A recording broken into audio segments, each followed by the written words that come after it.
What's the big idea? I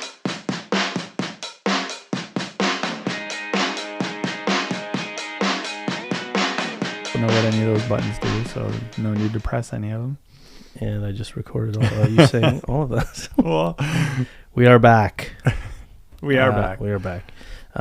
This week on episode number 32, we are here to discuss the power of humility. Who's number 32?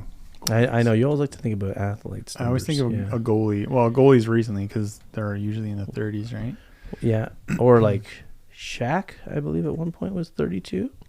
Really? I believe. Opposite of 23? I think he was 32. Huh. Do you want me to... Yeah, let's fact check that. I don't want to get canceled. So... I think he was with the Orlando Magic, number 32. I'm just being humble.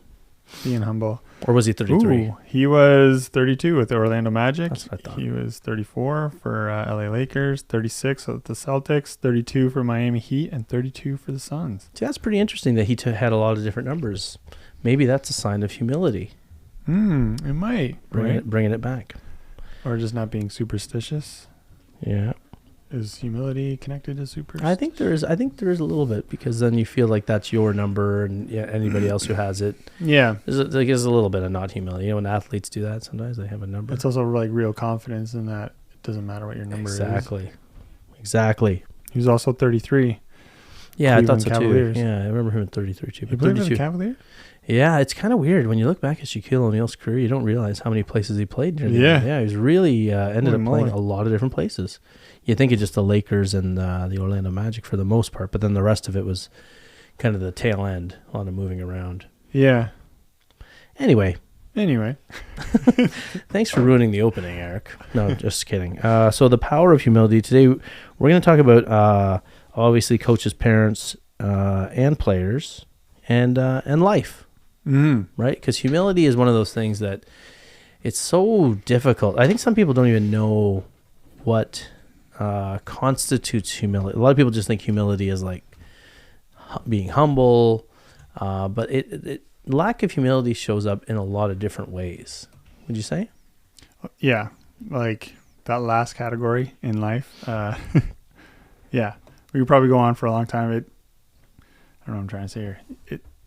We went through a bunch of tangents earlier. I don't know. I'm kind of ruining it now. Yeah. Well, we talked about this too much before off camera. Yeah. No. And now we have nothing to say. Oh. So we'll see you next week, folks. No, I think humility is. So what would you define humility as, Eric? What do you think? Oh, well, the Oxford Dictionary defines it No, as Eric, you. a modest or low view of one's own importance. Okay. So do you agree with that? Do you concur with that? My definition, I looked it up because I just wanted to make sure that my own definition was actually This is Eric. somewhat close to. So Eric's so humble. Eric's humble. That's why he looked it up. Right. And I am not humble. No, I'm just kidding. I'm old, so I know. I think I have a better sense of it, of what it means to be humble. Yeah, I think I define it as not thinking too big of yourself, like always being in a way like open to learn something, being able to receive that you might be able to receive a lesson in something. Yeah, humble, maybe letting others take the opportunity to take a lead on something. I kind of like thinking of it like that as well. Okay. Yeah. Yeah, I think that's bang on. I think one of the things, for sure, humility, it makes you more open to things too, right? If you're someone who's not humble, then you tend to think you know it all. Yeah. And this is the difference between arrogance and humility, because like it's a lot of people, like we talked about this too. The tricky part is that if you're great at something, like we talked about Shaquille O'Neal or Michael Jordan or Karch Kirai or some of the great volleyball players in the world today right now, if they are arrogant, then there's a ceiling, right? Because there comes a point where everybody has something to learn from someone who's done more, and the arrogant ones don't open themselves up to learning, but they might be super confident. So like you've seen humble people who are very confident because they know who they are in relation to other people. but they still know that there's a whole bunch of people above them, right? That's the difference. Whereas when I remember playing against players, and if they were arrogant, then they would often fail in crunch time versus people who were humble. And also they wouldn't respect opponents, right? Because they don't care, or they wouldn't respect people who have come before them. I think this is like, anybody who watches pro sports, if you're not, the athletes we like have a reverence for history, and the athletes we don't like think they're the greatest now. I mean, the common one now, the big one right now is like LeBron versus Michael Jordan. And a lot of the things that people don't like is that LeBron is saying things like, I think I'm the greatest player of all time. Whereas Jordan has always said he thinks it's crazy to label the greatest of all time, because he has players that he wouldn't even be a thing if he never grew up watching these greats. And he said, I never played against Jerry West. I never played against some of his heroes growing up. Jerry West was one of them, right? And so he says, I would never call myself the greatest ever. Even though Jordan seems so arrogant to people. Yeah. But he's not arrogant. He's confident. And it's funny because what's funny about, you can't be as hardworking as someone like Michael Jordan and be arrogant. Do you know what I mean? Because and Kobe was like this too, right? A lot of opponents might say they were arrogant, but if you are arrogant, then you wouldn't be working that hard, because working hard is rooted in insecurity, right? Like I've had this, especially when I was getting older and still playing competitively. Insecurity meaning you're doubting your own capability. Yeah. And you're worried and you're nervous about it. Yes, and this is why high-level athletes are still susceptible to failure, because like mental failure, because the confidence, if their confidence is down, they fail quite a bit. Were you telling me a year ago or so, like there was an interesting interview with Crosby, like NHL, and he was just talking about how, like, what drives him, like he's just a phenomenal athlete, and how he's always tried so hard is because he's been so nervous every year, like just on like letting his team down or not being fast enough, not being strong enough. And so the pressure that he would create in his own mind, I mean, that's kind of what drove him to like keep going. And like I don't actually follow Crosby specifically or hockey specifically well enough, but seems like quite a humble player. Yeah. I don't know for sure, but I didn't know that about LeBron either, that he's actually stated that he is the greatest of all time, because that's kind of interesting. Like, because what need is that filling for him? Why does he feel like he needs to say that, right? Because and it's probably because he's comparing himself to someone like Jordan. He's trying to, there's doubt, or he feels like he needs to prove it, and so why, right? And then you have conversely, Jordan said the opposite, like, I don't want to put a label on myself or whatever. And I think that's why, not to be anti-LeBron, LeBron is also hardworking and does a lot of things, but motive and intention is everything, and why we do what we do matters too, right? So if you're chasing a number or a stat that's individual, which a lot of people accuse LeBron. I'm not saying that's what he's doing. So, but then that's rooted in, because LeBron is amazing. Like he is. Yeah. I don't know. Like if I don't know if there's a way to ever measure this, because like on like stat wise, like LeBron's numbers are through the roof, right? So they're rooted. Yeah, but again, so there's a whole debate. But I mean, so anybody who watched them both, it's not even close. There's a guy who is the best player maybe of the past 50 years. And I'm sure the previous generation, the thing about Jordan is that all the players who watched and played right at the highest of levels, even the players who played 50, 60 years before Jordan, were like, this guy is the best we've ever seen. Versus, so if you watch them both, I mean, I'll just break it down for you right now. Like, LeBron is great. LeBron is, I think, the epitome of what science can do, and knowledge. I was just going to say that, because statistics. Yeah. No. So let me finish. So like he is the research guy, right? He's the team guy. He's the product of all this amazing knowledge. Product of knowledge, and he's had longevity. He's played 20 years, right? Jordan played 13 years, something like that. But if you put either of them in their prime, so as someone who's watched both in their prime, and I know there's the bias of my childhood years, and Jordan, was when I was a kid, you're going to revere your childhood heroes more. But just watching LeBron as a fellow athlete, and watching Jordan as an athlete, there's like clutch, take over when I need to, Yeah.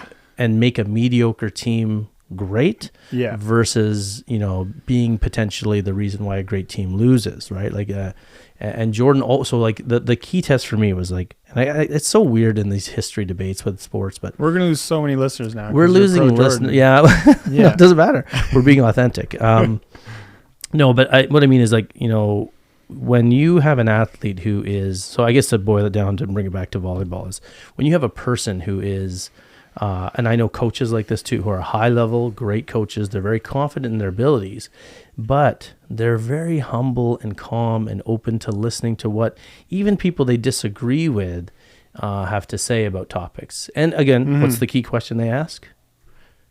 Why? Why? Exactly.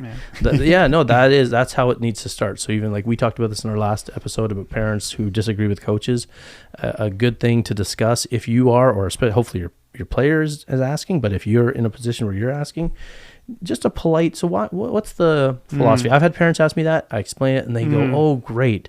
As usual, right? 90% of conflict is lack of communication. So, but yeah, so we just want to clarify at the top. So humility can look confident, by the way. It just once it crosses over into I'm not listening, and once it crosses over into I know better, or this is why, because, or something like that, then it's arrogance. And if it's belittling, that's not humility. That's not real confidence, right? Yeah. If it's, exactly. Then it's crossing into arrogance. Now, do you think there's a difference in those athletes that you've listed, in the phase of their sporting career that they were in, like on the way to becoming pro, like, and then different once they are like on the national team or in the pro leagues? And, like, was Jordan the way he was on the Bulls, the way he was at the well, no, he wasn't, because we all know that he wasn't even getting played, or he got cut the first time, and then that's what kind of where in high school he got cut. High school guy, and then he was on North Carolina Tar Heel. He was a Tar Heel. Yes. Yep. Right. So I guess in high school, that's where the whole trigger started to get him extraordinarily motivated. But like, so yeah, that's my question. Was he the way he was in the NBA, the way he was at North Carolina? Like, No. So historically, I mean, do we want to make this a Jordan show? I don't know if we want to make this a Jordan. maybe just wrap it up off of it quickly. But No, but my question was, did he develop? Did he develop into the confident? Yeah, like this confident persona that can get mixed up with arrogance. Is that different once they are a professional? Like, can it be different once they are a pro and established, right? And then compared to when they're in their developing time on the way to that? I think that if you so I've seen and heard. So if you ask someone who was playing on the varsity program with Michael Jordan, they never would have thought that guy would have been this guy in the NBA. Right. So that's a sign. And that's a good point too, because we're talking about, patience in this sort of show. Like, if you ask the guy who cut Michael Jordan from his high school team, the coach, if you ask Michael Jordan himself, if you ask teammates in college, the process it took for Michael Jordan to become Michael Jordan, even in the NBA in his first year or two, he was just considered a flashy guy who'd never win. Okay. He had to get his butt kicked, knocked around, and have the humility to learn from those losses, by the way, right? That's huge, because the guys and girls who don't learn from losses and just blame, he could have just been blaming. So he took the knocks, learned from players who knew more. Like, he hung around with Magic, he hung around with Bird. He loved those guys because they were getting it done and he wasn't, right? Kobe did this with Michael. Kobe would call Michael in the middle of the night to ask him advice and questions. This is why Michael Jordan loved Kobe, because Kobe was a student of the game, right? And you can't be arrogant and be a student of the game. Amazing. Different teams, friendship. Yeah, and he became like his big brother. Yeah, so he was really upset when Kobe passed away, right? But there's that manifestation there of humility, right? Even someone as great as Kobe and as quote unquote, on the outside, seemingly arrogant. Yeah. As Kobe. Look at him. He's calling people middle of the night. Yes. But Jordan loved that because it showed reverence. Yeah. And it showed that what we talked about before, that openness, willingness to learn. And can you imagine someone that talented, and calling you, who you're all, I guess you don't think of yourself as talented, but then someone that talented calling you, showing how nervous they are, but it's also showing how hard they're willing to work because they're looking for advice. And they're going to take what you say, and then they're going to get back to work and grind. You're like, Kobe's that good. He's calling me for advice, and he's going to go back and work harder and come back. I'm going to meet him in the next game, and he's going to be that much better. Like, that's like, yeah. When you said you don't think of yourself as talented, like no, I meant like Jordan thinks of themselves, like they do think of themselves as talented. Right. Okay. That's why they can handle the clutch performance. So it's this fine line, right? There's this. So the humble player also has to understand. This is what makes greatness, right? You have to have the right balance of humility with the right balance of I can do anything. Yeah. So in my case, so my example, so like I've done pretty well in sport, and then in business I've done pretty well.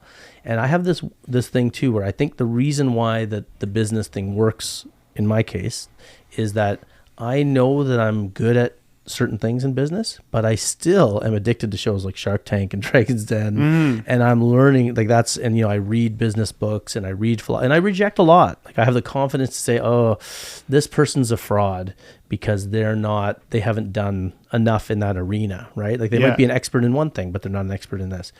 But anybody who's done more than me, I will listen to intently, right? And even if I disagree with them philosophically, I can still say, okay, well, they've still done this. Yeah, they've still done this, and I can. There's always something to learn from everybody. I shouldn't say if they've done more. There's even people done less than you. Yeah. If they have the right mindset and the right, like I've seen. Actually, it's funny. I was just talking with a young athlete who was trying to go pro a couple of days ago, and he's been working his butt off, and for years. I think you're talking about. Yeah, and it's coming along really nicely now for him, right? And so I was like, you know what, you've got. And he even asked me a while ago. He said, "Hey, can you come out and watch some of my beach game and let me know what you think?" And I was like, "Wow, that's really cool. That's a good sign, right?" And then he's doing it, and he's super humble, and that's the key, right? He almost feels like he's insecure about making it, but I think if you put him on the court against his peers, he's very confident. You know what I mean? So that's sort of the right. I mean, you have that too. Like you're almost a little bit maybe too humble. I'm definitely lacking the confidence for sure. I've always kind of been like that through my. Which if you're gonna err on one side or the other, right? That's probably the better one for life. But hopefully it'll improve. Well, no, I don't think it's a fault either. I don't like it. What it is just going to send you into different areas that are going to prove to be successful for you, right? Right, but I think for whatever reason why I was always more on the humble side, less confident. Had I've been more balanced there, that's the kind of difference of being more clutch, I'd say, especially when it comes to your spin serve. Right. Because I've seen players who are more on the confident side, and they've had these amazing clutch moments at really important times of a match where they make a few aces or they make a really good serve, and it just puts the other team where they're basically giving you a free ball, right? And I really respected those players, and kind of wished I was able to do it. And for whatever reason I'm not, but it doesn't mean I can still improve upon that, right? Even though 35 or whatever, but hopefully I can. It'll definitely get better with age. I would think so, and that's it does. The problem. It has, people's Less minds. nerves. People's minds get that mental strength probably after their physical prime. That's the the trick. The dichotomy. That's the trick. Or paradox. Yeah, if you're lucky enough to find it in your prime, then those are the players. That get to go places. Stand out, right? So now, again, not to stay on the whole Jordan and Kobe thing, but can you imagine if we were able to ask him of all the times that he's been knocked down or rejected or. So it was high school, and then even in his first year of the NBA, several years in the NBA. Right? So these are there's failures, but they are major knockdowns, right? Yes. And then so the reason I bring this up because I think this is connected to the development of being humble or developing humility, because it's not like you're a humble person and then that's just it for life. I think it's an ongoing process. Because even as a kid, I remember playing against some guys who me and my mom used to talk about them, how I think this is a young boy thing as well. A lot of them would say, "Oh, I know how to do that. I know," right? Yes. Yeah, and probably a young female athlete as well. It's just a teenage thing, most likely. Yeah, right? it's an insecure thing. I know thing is an insecure thing. And then it was funny because seeing a lot of these players who would think that they knew everything, if they for whatever reason at that certain age bracket they had talent, it kind of made them stand out, but then they would kind of fall off later on because that attitude kind of shuts them off, right? Yep. Close them off. And I've seen that. There's enough examples of that happening. Yeah. Well, we talked about this too remember I told you about the small club near us that had to get their butts kicked by the big city club near us. And then, but you look at all the high level athletes who went national team program came from the small club. Yeah. Almost zero from the big club.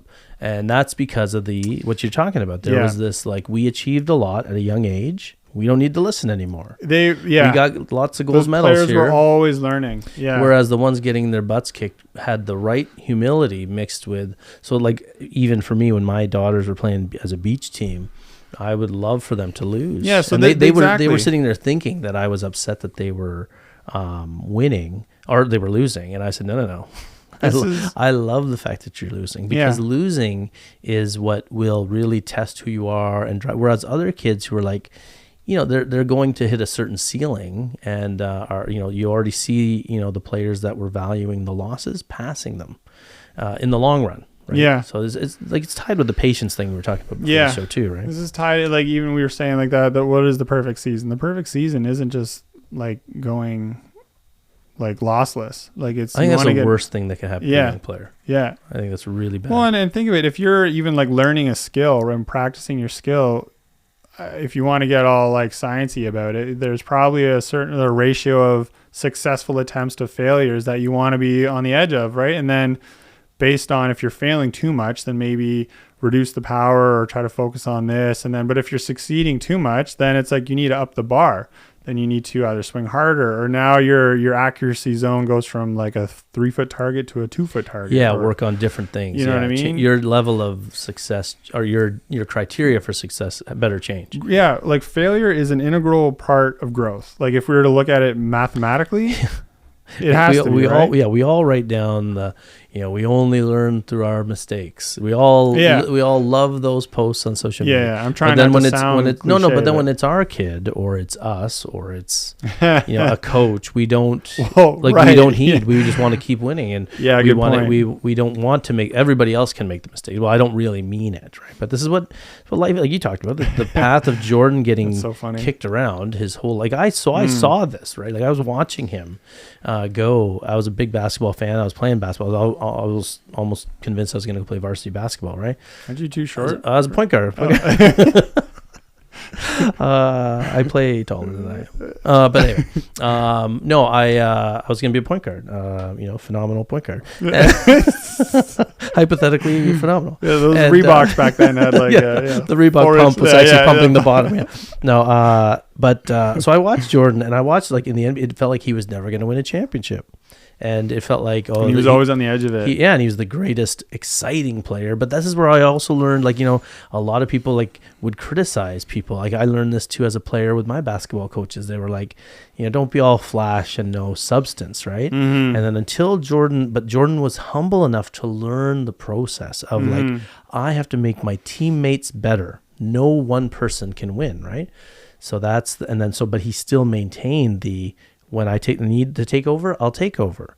So it was just, and then just watching him get beat up by the Pistons, lots of teams just were better than him. Jordan, it didn't look like he was going to get it done. And, but I mean, he did it, and then he ended up winning at every level, right? When he did win a national championship as a college player.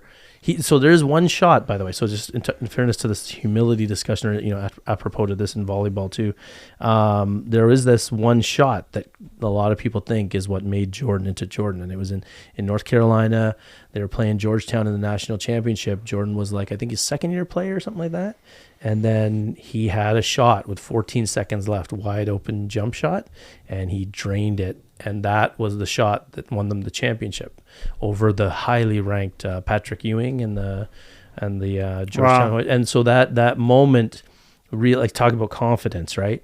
That moment made him realize that he can do this, because he was just a decent player. And then I think the third year he won. The next year he won National Player of the Year. Okay. And then he declared for, I think he graduated, so he went the full time. That's the other difference between he and LeBron too, by the way, right? Yeah, right. Jordan spent 4 full years after high school in post-secondary scoring and working on and learning there. Yeah. And then he went pro and then got his butt kicked for several years before he won a championship. Yeah. Getting your butt kicked is a vital stage that most parents, coaches, and players today want to bypass. Yeah. You gotta value the getting your butt kicked years, and however that looks, like whether it's losing to other teams, whether it's not being the best on your team, whether it's not making a team, getting benched. I see so many parents, especially bailing on the process of those hard things, like not getting playing time, or seeing their kid not be an athletic high performer right out of the gate, and they're caught comparing to other kids. And well, right, you want to be losing, but also like you don't want to be having one of those terrible seasons where you're losing just because your team is so super toxic, or like you want to actually like have team cohesiveness in practice and like understand what you're doing and like be in the process of it's that failure ratio. Like you're in the process of learning, but then your win to loss ratio is like 40-60 or 30-70 or whatever. Yeah. You just happen to be losing more than you're winning, but that's harder to get through, but like that might even be better, and then maybe it'll shift to 40-60. I think that if everybody could zoom out a little bit on the season and what they're watching, my kids would always tell me how crappy they're playing like crap, right? And I would show them the video of it last summer on the beach, and I'd say, "Look at this." And they go, "Oh my God, we were so awful." So they aren't even learning. Yeah. Like the big picture is like, is my kid getting better here, right? Your kid is getting better, even though they don't feel it. You might not see it. The coach won't see it. But the big picture on that, this is why the video is so important too, I think. If you go back and check out where your kid was and just see, are they getting better? Then you might start to understand process. Because so as a business guy, like people don't understand this. Like, even failures, like so much, like, so we have like, people work in our office now, and it'll come up. We're like, oh, we lost money doing this thing. And I'm like, I don't care. Like we're building something here. We're teaching people that we're here for this service or whatever we're providing. It doesn't matter if we lose money in the short term. That's priceless, right? And then we learn. Depending on what it's for. Yeah, like but there is something like people are so quick to bail on, like they don't understand what process means. Like they don't understand that part of process is sucking for a bit, right? And especially if you're trying new things out, right? Like if you're trying to walk for the first time when you're a baby, right? Imagine if babies didn't understand process. Tough. Imagine if babies didn't understand process, and they're like, "I'll never walk," and then they just never walk. Babies don't understand process. Yeah, that's why they stick with it, right? Because they're dumb babies. They're dumb babies. No, but that's the beauty of it. They're dumb. They're innately brilliant, like intelligent in a way that's Well, evolutionary terms, they don't stop. Because they're descendants of people who didn't quit.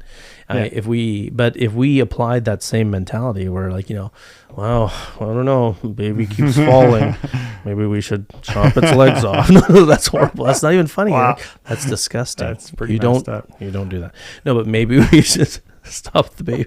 Maybe we should tie its legs behind. Whatever. Good football. You do. Sorry. Oh, that's too far. That's too. Bad jokes. We just lost a listener. Yeah. Listener, singular. No, but the that mentality of process, and again, it requires. I think there's also arrogance that makes people quit. Right? Like if you think about it, because they're not getting what they feel they deserve. Right? Or they hit that wall where they're no longer improving, and now they've closed their opportunities. Or they don't see they're improving. Yeah. Right. They don't feel they're improving. Well, if they are actually being arrogant, then they may not actually be improving. True that. Wow. That's a 90s reference. Yeah. Yeah, maybe. Yes. Because if they're, what I mean is, so like, if you quit because things are getting tough, right? You might not be, I think it's inevitable that players. Well, that's where you want to be. You want to be in that zone. Players who are on the court playing and practicing 2 or 3 times a week, playing tournaments, even if they're arrogant in the youth stages, they are getting better. Yeah, for sure. The only time they're not getting better is if they have a coach who's inhibiting them, if they have a coach who's ruining their confidence. Or they leave the game. Yeah, or they quit the game. Yeah, exactly. Yeah, Yeah. But the coach can kill, like we talked about this in the last episode, if the coach kills confidence, then I think a lot of parents listening have probably seen their team and their kids get worse over the course of the season. But it's a mental thing. That's, physically they're getting stronger, and, you could argue mentally they're getting stronger. But the problem is in the short term, the player is not going to, again, it's very useful to have a jerk of a coach sometimes, but in that season, in that snapshot, you're like, wow, my kid can't serve as well as they were 3 months ago, Dude, and that confidence thing, that ties into the aggression topic that I don't know when we'll get to bring that up, but so kind of connected and like so important in volleyball and like in many sports, like, I don't know, we call it aggression, but it's not like violent aggression. It's like control. Volleyball is a very explosive sport. So like that's one thing. Yeah. And it's called an attack for a reason, right? Yeah. No, you got to play, and you got to play unencumbered. You don't want to play with a second thought. That's what I think. The one thing, like, if we could get into, like, we'll get into the subcategories. Like, so what does a humble coach or a coach with humility look like to me? Like, I think a coach with humility is doing those things we've talked about so many times on the show. They're listening to others who have done more. They are open to understanding. I think they have empathy too. A humble coach is less self-centered, and by definition, that means that you are thinking of other people and their needs. Like we talked about in one of the episodes, imagine if a coach kind of was concerned about all the players on their team, and like imagine if I want to make every player a better person on this team, right? Yeah. That is going to be powerful stuff. I think that's a sign of humility. That coach, less self-centeredness. Yeah. And open to learn, and the one big thing I think that I see, that we talked about this, pre-show taping too, is the idea that a humble coach doesn't over tinker. Right? Like a lot of coaches feel pressure to get involved with the process, interfere with how the players are doing some things. So you could teach stuff and then step back and let them go. That's the tough part. I think a real humble coach, the great coaches, are prepared to let the kids experiment and practice on the court, learn through trial and error without getting over involved, right? Because whose needs is it serving? Like by not tinkering too much, you're seeing that it's filling, their needs are getting fulfilled, right? By like their... Yeah, it's so true. If the kid makes a mistake, especially like in game or whatever, and then the coach has to interject, has to say something, well, does that coach have little faith, or do they not believe that there's critical thinking going on in that kid's brain right then, right there? The ball came, they shanked it, like there's a process going on in the brain right now. It's like, oh, this happened when I did this, therefore let's try this next time, right? But if you're always like interjecting, you're kind of getting in the way of that inner dialogue that kid's kind of. So like as important, like obviously coaching exists for a reason, but also just free play and then internal processes is something that we need to respect. And and I think it's just serving different needs. The coach is serving their own need by kind of interfering, by saying something, because it makes them feel like that. I think it just reminds them, it makes them feel like that player depends on them, right? And that makes them feel important. And Oxford Dictionary says a modest or low view of one's own importance, right? Exactly. So that's a great place to start, is just like reducing the level of your own importance. Kind of, like zoom out a little bit, think a little bit less of yourself, try to have a more macro view. And I don't want to get all political on social media again, but like the phone situation, and like in a gym when, that's where the tournaments are going down, is you got 4 or 6, 8 courts, I don't know. And like the whole thing is a giant audience. So like, you as the parent, like, first of all, the kid feels like they're in a massive audience because they're actually the one on the court. All eyes are on the court, right? So they're already the more nervous one.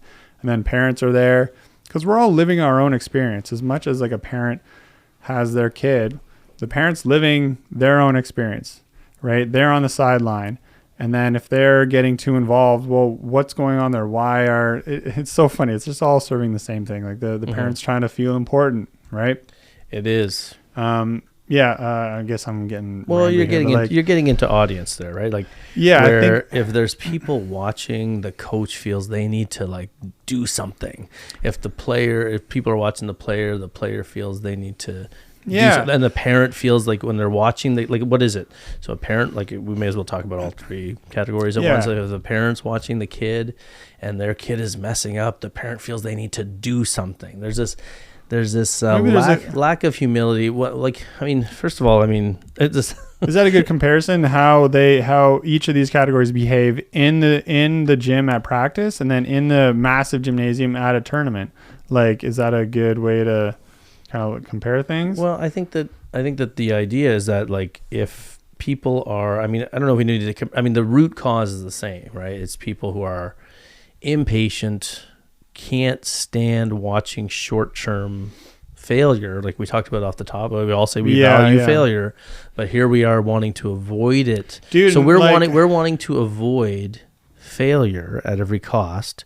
Then in a sense, you're almost saying we want to avoid success, because we all know that if failure is the most valuable teacher, and every coach, parent, and player is trying to avoid failure left, right, and center, then they're not learning anything. You know what? I think there's a level of pain threshold involved in this as well, because, okay, so as you're talking, like, I'm just remembering when I've coached, I've felt this before when I'm watching a group of kids, or like one kid specifically on the court, and they're just like failing, serve after serve, like they keep shanking, and I'm feeling it in myself, more and more discomfort. And then that's where I think this comes from, that some people have, they're less capable of containing this level of discomfort, and then they need to interject. They need to start doing stuff because, I don't know, maybe they just can't handle. They are, in a way, they are responsible for the performance of the kid, but not fully. Like you don't want to have control over someone, but that's what a coach should feel responsible, right? So you're going to feel uncomfortable, and it's just kind of, everyone has a different level of discomfort that they can kind of deal with. And those who can't, then they just kind of burst out. They let the nervousness come out. And this is why sociopaths are so good at volleyball, because they don't care. No, just kidding. Wow. So good at coaching volleyball. But I'm just kidding. Imagine, like, my kid's so good at serving, he's a psychopath. He just doesn't care. Completely unaffected by nerves. He's dead inside. Yeah. He doesn't care about any of us. No, but we should try that. We should get I'm getting too serious. Psychopath, sociopathic sort of player on the court, and see, just watch the damage. I guess they'll hit it into the crowd. Anyway, I think that it's rooted in humility. I think it's weird, because it's rooted in this. We talk about self-loathing on the show. We talk about, I think your threshold that you're talking about, your ability to tolerate uncomfortable situations. Yeah, because you're going to feel discomfort. That's what the coach is experiencing. And it comes from, so that the threshold level, though, it comes from how much confidence. Remember we talked about this, like, if you take care of yourself as a parent, as a coach, your threshold is probably high. And if you do those hard things we talked about, so parents, if you're worried about how quick you are to get upset over your kid failing, or coaches, if you're, find yourself getting too wound up, I guarantee if you spend some time working on yourself, then your coaching and parenting will get better, because you will not put all of your, one, you're used to doing harder things than this, so you have perspective. But then two, you'll also... And there's process in that. Yeah. You're working out is... Yeah, it is you're right. Yeah, there's a long-term process. You're seeing results. Even for me, bouncing back from my injury now, I'm getting into the gym every day, starting to feel good, I was telling you, walking feels better than it did a few weeks ago. So, it teaches you, it just trains your brain in so many different ways. And working out is probably the best way to go about it in our modern society, because we're not chasing, dinosaurs like we used to. It's a historical fact. Chase dinosaurs? Yeah, humans coexisted with dinosaurs, right? Dinosaurs are pretty fast, though. The Flintstones was a documentary, right? I'm pretty sure it was. Anyway, so the original, yeah. But the idea is that if you take care of yourself, then all of these things breed humility, right? Like getting in the gym, going for a run, going for a long walk, just teaches you to be humble, because you are. Yeah, it's a bit of a beating mentally. Yeah, it's uncomfortable. Yeah. So I think that, I mean, if I were to pick one thing that's like the one thing that'll help increase humility across the board, it would probably be taking care of ourselves. Because every coach I've seen or every parent I've seen that is like this, they don't tend to have their stuff together. Now, I should, because there are a lot of people that are in super great shape and they're still like this. Yeah. And that's because why they work out is not for the same reasons. Like, intention is everything. Yeah. So there's people who are just like hyper obsessed and hate themselves, and they work out because they should, and it's all on a strict time schedule, and then they go to the gym. Specifically, like just for aesthetics? Like for aesthetics, yeah, exactly. For the reactions of others, or because it's something they should do. It's not because they're doing it for the process of working harder. Like my favorite thing in Western culture is like people like, stressed out because they're late for yoga, and I'm like, like I love yoga, but I like yoga for a whole different reason. Yoga is a meditative, relaxing, difficult thing to sit in. It's not something that you like, I gotta go to yoga, I'm late for yoga. Like we've turned it into, in the West, this capitalist thing that is like, now, well, you said you're doing a yoga thing where they're not into the struggle at all. It's a cash cow. And like the yoga that I'm used to, like when I was practicing 6 years ago, Shavasana, like the instructor would set up. Gesundheit. Wow. That's racist. Was it? I don't know. No, what I said was racist. Gesundheit? Because you said Shavasana and I said Gesundheit. Like if Shavasana was a sneeze. Oh. You didn't know I said it? Well, no, that's why I thought you said it. Yeah. I didn't realize that. Yeah, it sounds like I'm being anti-brown, but if anybody's watching on YouTube, you can see that I am brown. Yes. It's not a lighting trick. CGI. You're it's mocha. Mocha. Mochaccino. Like they used to give us, they always set it like aside 5 to 10 minutes to hang out in Shavasana. It was unreal. And then people in the old place you went to? Yeah. Oh, that's cool. Yeah. Yeah. And like that was a huge part because and for anyone like out there working out and doing yoga and stuff, like even after your workout, just like hang out in Shavasana or corpse pose, where just lie down on the ground after relax and like not crazy stuff. It just, it feels really good. I don't know how to describe it. Just try it. But yeah, so, and now fast forward like 6 years, now I'm doing yoga, and this is exactly what I thought would happen. It's just like in a busy, like kind of built up metropolitan area more intensely. And it's just like people are packed in there. And then Shavasana is honestly like a minute. Yeah. And then I'm like, what? And then that's almost the whole people point. Get up and they book it out. It is exactly. It is almost the whole point. And then to feel the difference. Yeah, and then the whole process of like the struggle and the poses, the time you spend in them is all reduced, and then you just go through a lot more. And then like I can just there's not good posture. Like people are probably gonna get injured. It's a great business. Kind of rubbing me the wrong way, but I'm trying to, like I was telling you, like I'm trying to turn off my brain of being like, this class is so wrong. Now I need to shut off that side of me and take out the good of it that I can. Which is a kind of cool thing to mentally, that's a struggle that you're actually turning into something that's a positive for you. Right. Like, I'm not going to freak out and start beating everybody up in this yoga studio. Yes. I'm not going to smash the windows at night. You know how much that would hurt if you roll up, like my yoga mat is heavy and like that would hurt. So you've thought about this, eh? Well, it wouldn't bruise though, right? So that's the good thing. So you wouldn't be able to. This is disturbing. It's like a 20-pound mat. You know this is evidence, right? This is now evidence. This is going to be subpoenaed. No. Subpoena? That sounds dirty. Man goes crazy in hot yoga studio. And podcast to blame. Beats up 20 people and then passes out from dehydration. Or maybe we could get a few followers out of it. You should think about it. No such thing as bad publicity. Oh yeah, right. You know what I mean? Yeah, I'll wear a volleyball shirt. Can't even pronounce volleyballology shirt. That you should do that, and then just say like "man blames podcast for." Yeah, and then which podcast? Yeah, and everybody read it, and the controversial podcast, Volleyballology, uncensored. Everybody will get, our subscribers will go up, but then of course I'll have to do the show alone because you'll be in jail. Yeah. Not forever though. No, not forever. Well, we could set up some. I'm sure we could. Yeah, we could get a phone. Okay, so where are we on our? Well, on our we're list? we're sort of bringing everything. I mean, we can talk about the. I mean, so just to wrap up the coaching thing, if we were to like hone in on that, like right. if the coach that tinkers too much from the sideline, tinkers too much with if you're interfering with players' decision making, I think you're impeding them. So I think, if your desire to be noticed as a coach and your desire to feel like the authority figure is impeding, well, it always will, on the kid's ability to make those decisions in game. Like your job primarily is to facilitate practice, come up with defensive systems, and let the kid, and teach good technique if you can, and then let the kids sort of go through it, right? Let them, and don't just quit subbing out kids rotating back for coaching, for serving and all that stuff. I hate that stuff. It would be interesting to actually learn what that kid's thought process is in this one mechanism part of volleyball that they're trying to work on and they keep failing on, like closing a block to the outside or something as a middle blocker.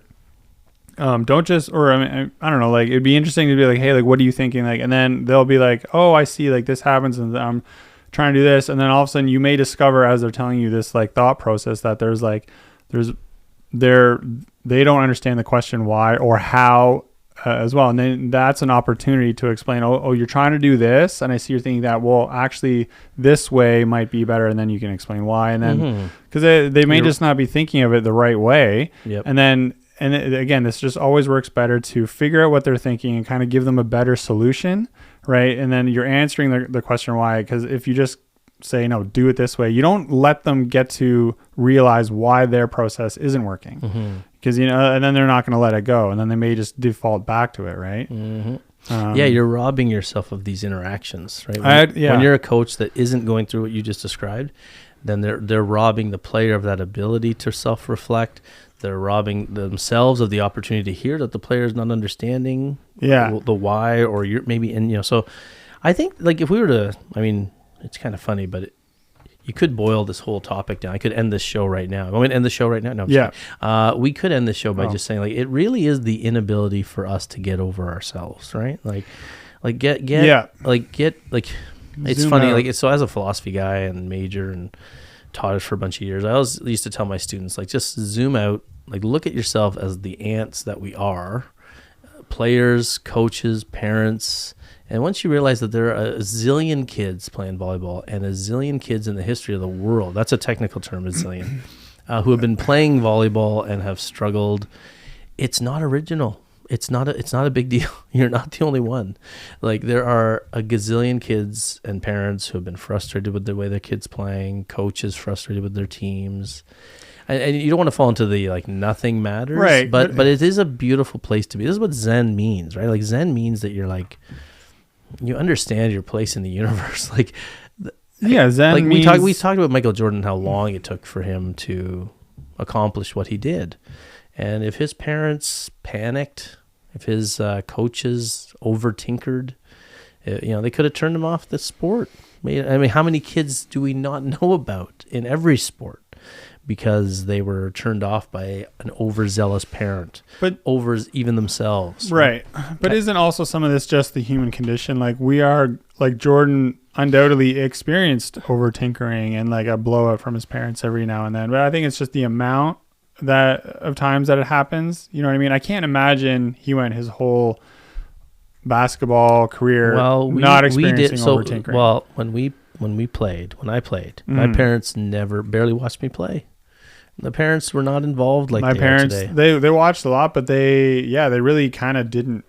They cared a little bit. They cared about how I was on the court, like my energy. It's like, you look like you weren't even trying, or like you look like you were. Yeah, you were at the start of that parental involvement thing. Like, people my age, like I'm 48, and people my age were like, my parents barely there. Like, a lot of it was done through school. Like, the high level sports were all through schools, right? Club and rep was fairly new. Right. So they literally couldn't. Yeah, we would take a bus from the school to the tournament. They were at work. How sweet is that, actually? It was great. It was great. And I think that's why there's a difference between people our age and people like, you're at the early cusp of the millennial thing. Like, you're like early, right? No, you are. Like, you are. Yeah. You were at the beginning you were at the beginning of parents. Yeah. Well, this is what I was thinking yesterday. Like, so that tournament, right? And then the two youth teams showed up, and like, I met a bunch of the parents.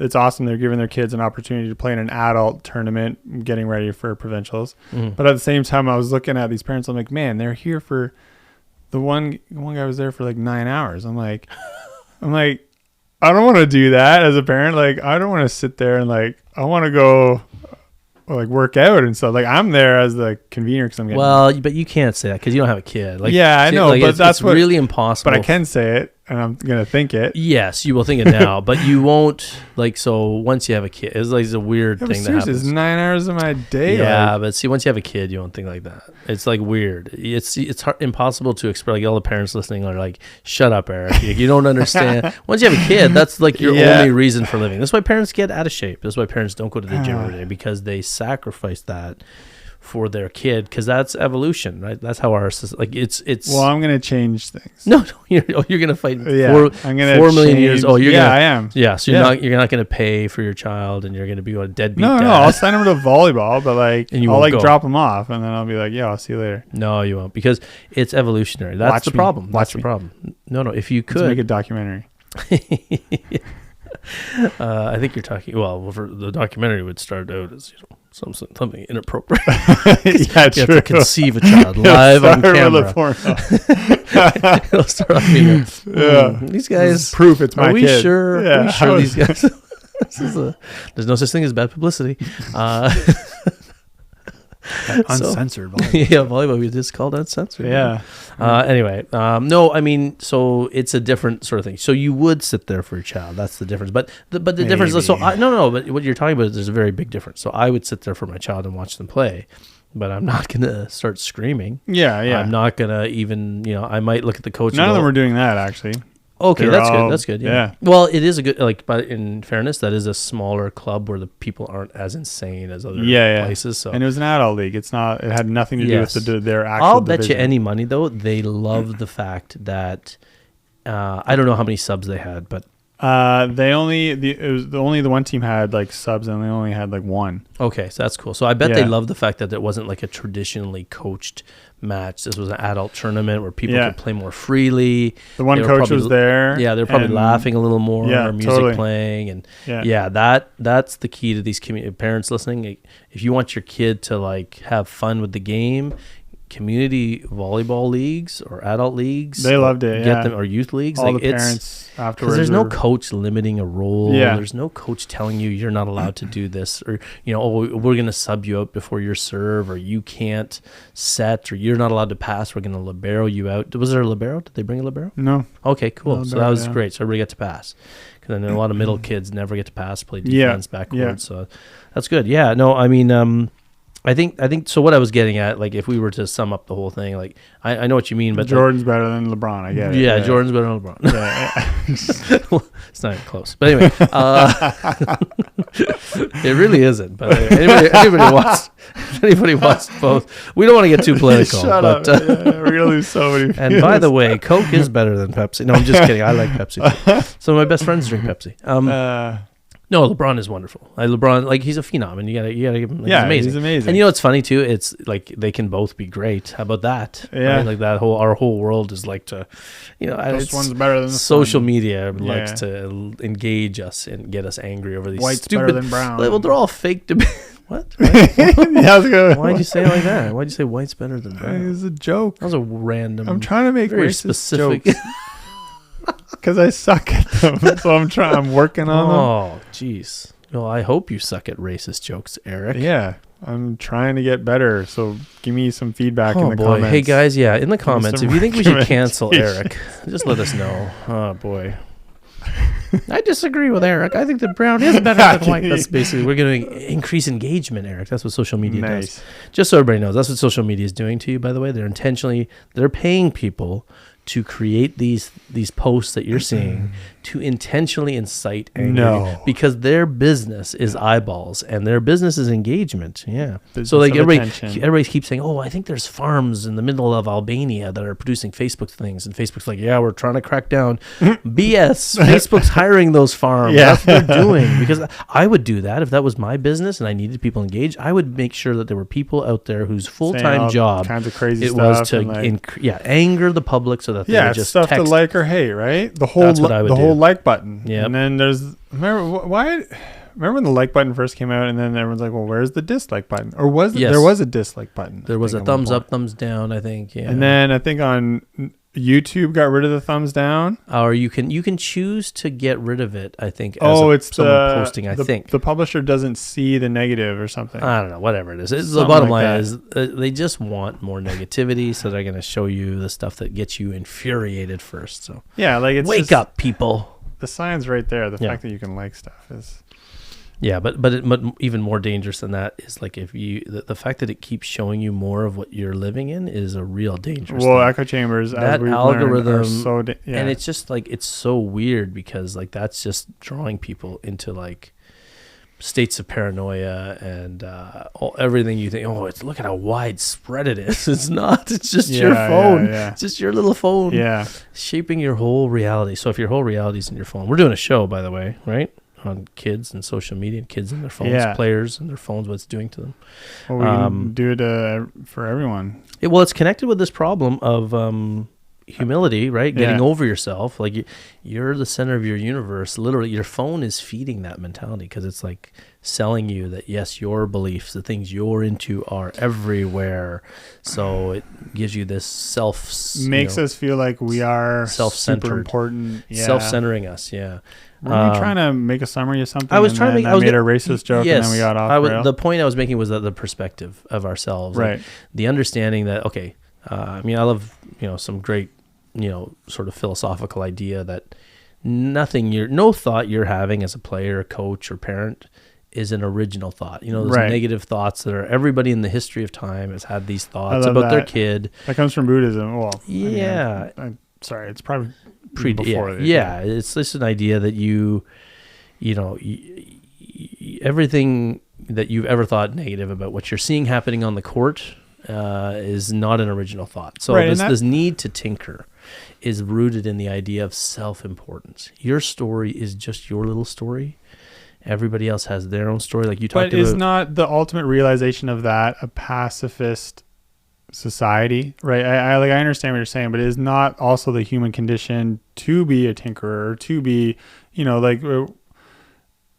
the universe's, consciousness experience itself, like humans, Yeah. like we act this way, we act that way, like it's. But so we want to. I think what you're trying to say is you're just trying to counteract what is happening in our society right now. Well, And this is- here's what I mean. So the people that are seeing this stuff and are wanting to tinker have no idea what the process is to true greatness. So like if Right. you're an amateur who doesn't know anything about that long-term process, you want to fix something that shouldn't be fixed right now. That's what I mean. Because the person who can sit back and say, this is a long process, this is a valuable stage, this crappy thing I'm experiencing is priceless, they won't want to fix it. Yeah. The people who want to fix it interfere, change the path. We talked about this in another episode too, where we talked about the adventure of your life, and everybody wants to have this great story, so they gear everything in line with that story. Then they're robbing themselves of the amazing things that can happen when the story hits the fan. because they keep trying to keep it down this. Yeah. So what I mean is, like, I understand, so we are tinkerers by nature. Humans are like ants. We just want to improve. We have sort of a progress thing built into our mindset for sure. But the problem is that we have shortened our timeline of how long it takes to get great. We want to be great now, and that makes the coach stand up and start screaming on the sideline. That makes the parents take their kid and say, you were crappy out there today, because they are not thinking long term. They think if your definition of long term is the seasonal championships, then you don't have it. Right? You know what I mean? You don't have it. You're just going to end up being frustrated. It's like people who say, we're going to build the next Google, and then 3 months in, they're bailing on it. This is our society right now, right? Like everybody wants to, they shoot really high, and they have no idea how long it took for them to hear about Google. They have no idea how many years it took to build something like that. And they have no idea how long greatness takes. And so, like we talked about this before, we're talking about Michael Jordan off the top, right? Everybody talks about Michael Jordan now. The benefit I had, and people my age had, is that we saw him when he sucked. And we saw him when he was not even sucked, by the way, he was already in the NBA, but we saw the long process. He wasn't, yes. Yeah, he wasn't. And we grew up in a time where there was patience. That's why I think there's something interesting about the people who are in their 40s who never grew up with the internet. They didn't grow up with social media. Yeah. They're living in a world with it, but their foundational years were not in it. Of course, we had TV and people thought the TV was horrible for us in a different way. I'm sure previous generations thought we were ruined. But one thing is that we're able to harness the internet and social media now, if we're in that world, and still have the benefit of the work ethic and how long it takes.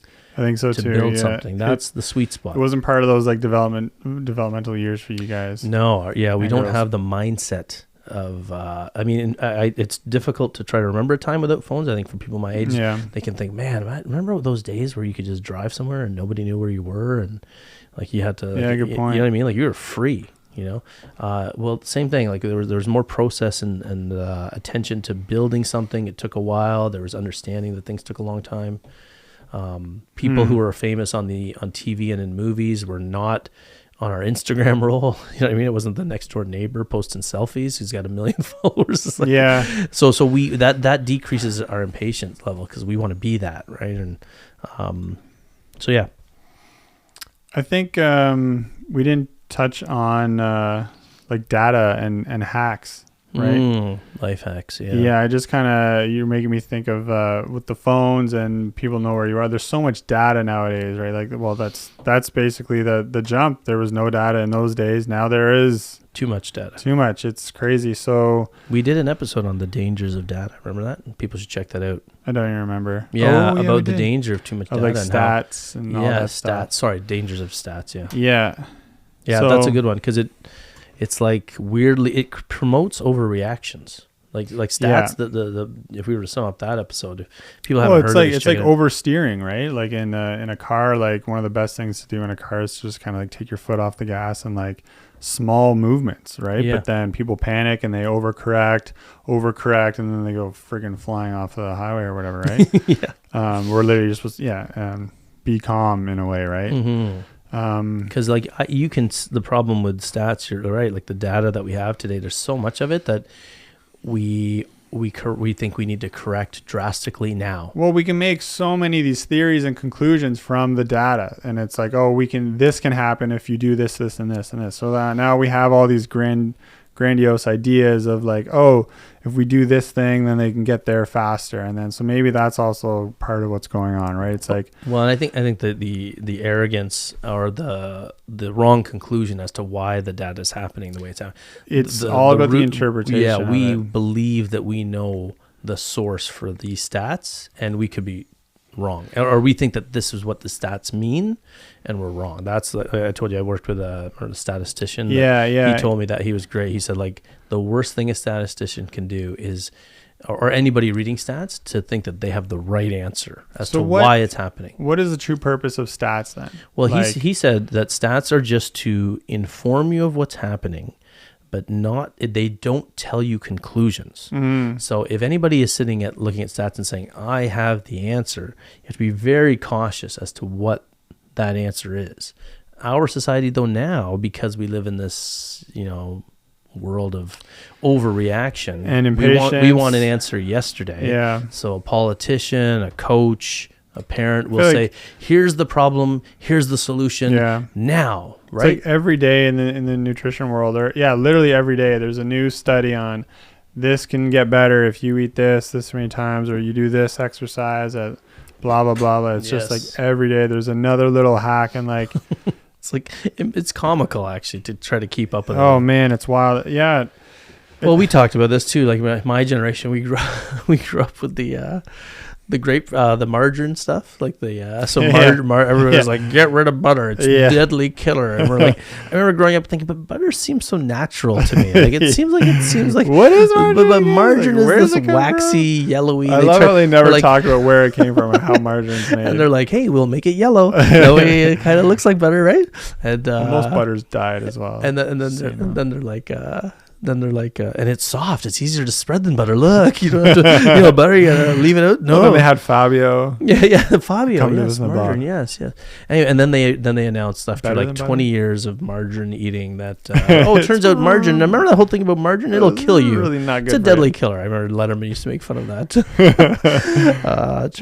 Margarine. It turns out deadly killer because they were telling everybody with heart problems to eat margarine, and they found it turns out the stuff we made in the lab was less safe than the stuff that comes from nature. Shocker. You mean the thing from nature? You mean the thing from nature is less dangerous than the thing that was made and processed? I love how the Heart Foundation Yeah. supports it here, eh? Like, Still?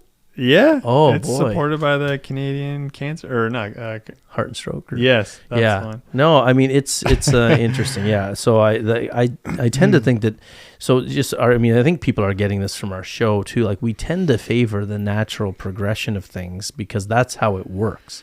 And every time people interject, like as a coach, as a parent, too much, as a player, then you're rocking the natural flow of things. And it's funny because the players who have the patience to go long in volleyball, like we know some pro players who will be the first ones to tell you they were awful as kids. They were not starters. They were at the end of the bench, and they went to the Olympics or they went to the national teams because they just kept going. And they were lucky enough to have parents who stood back, supported where the journey took their kid.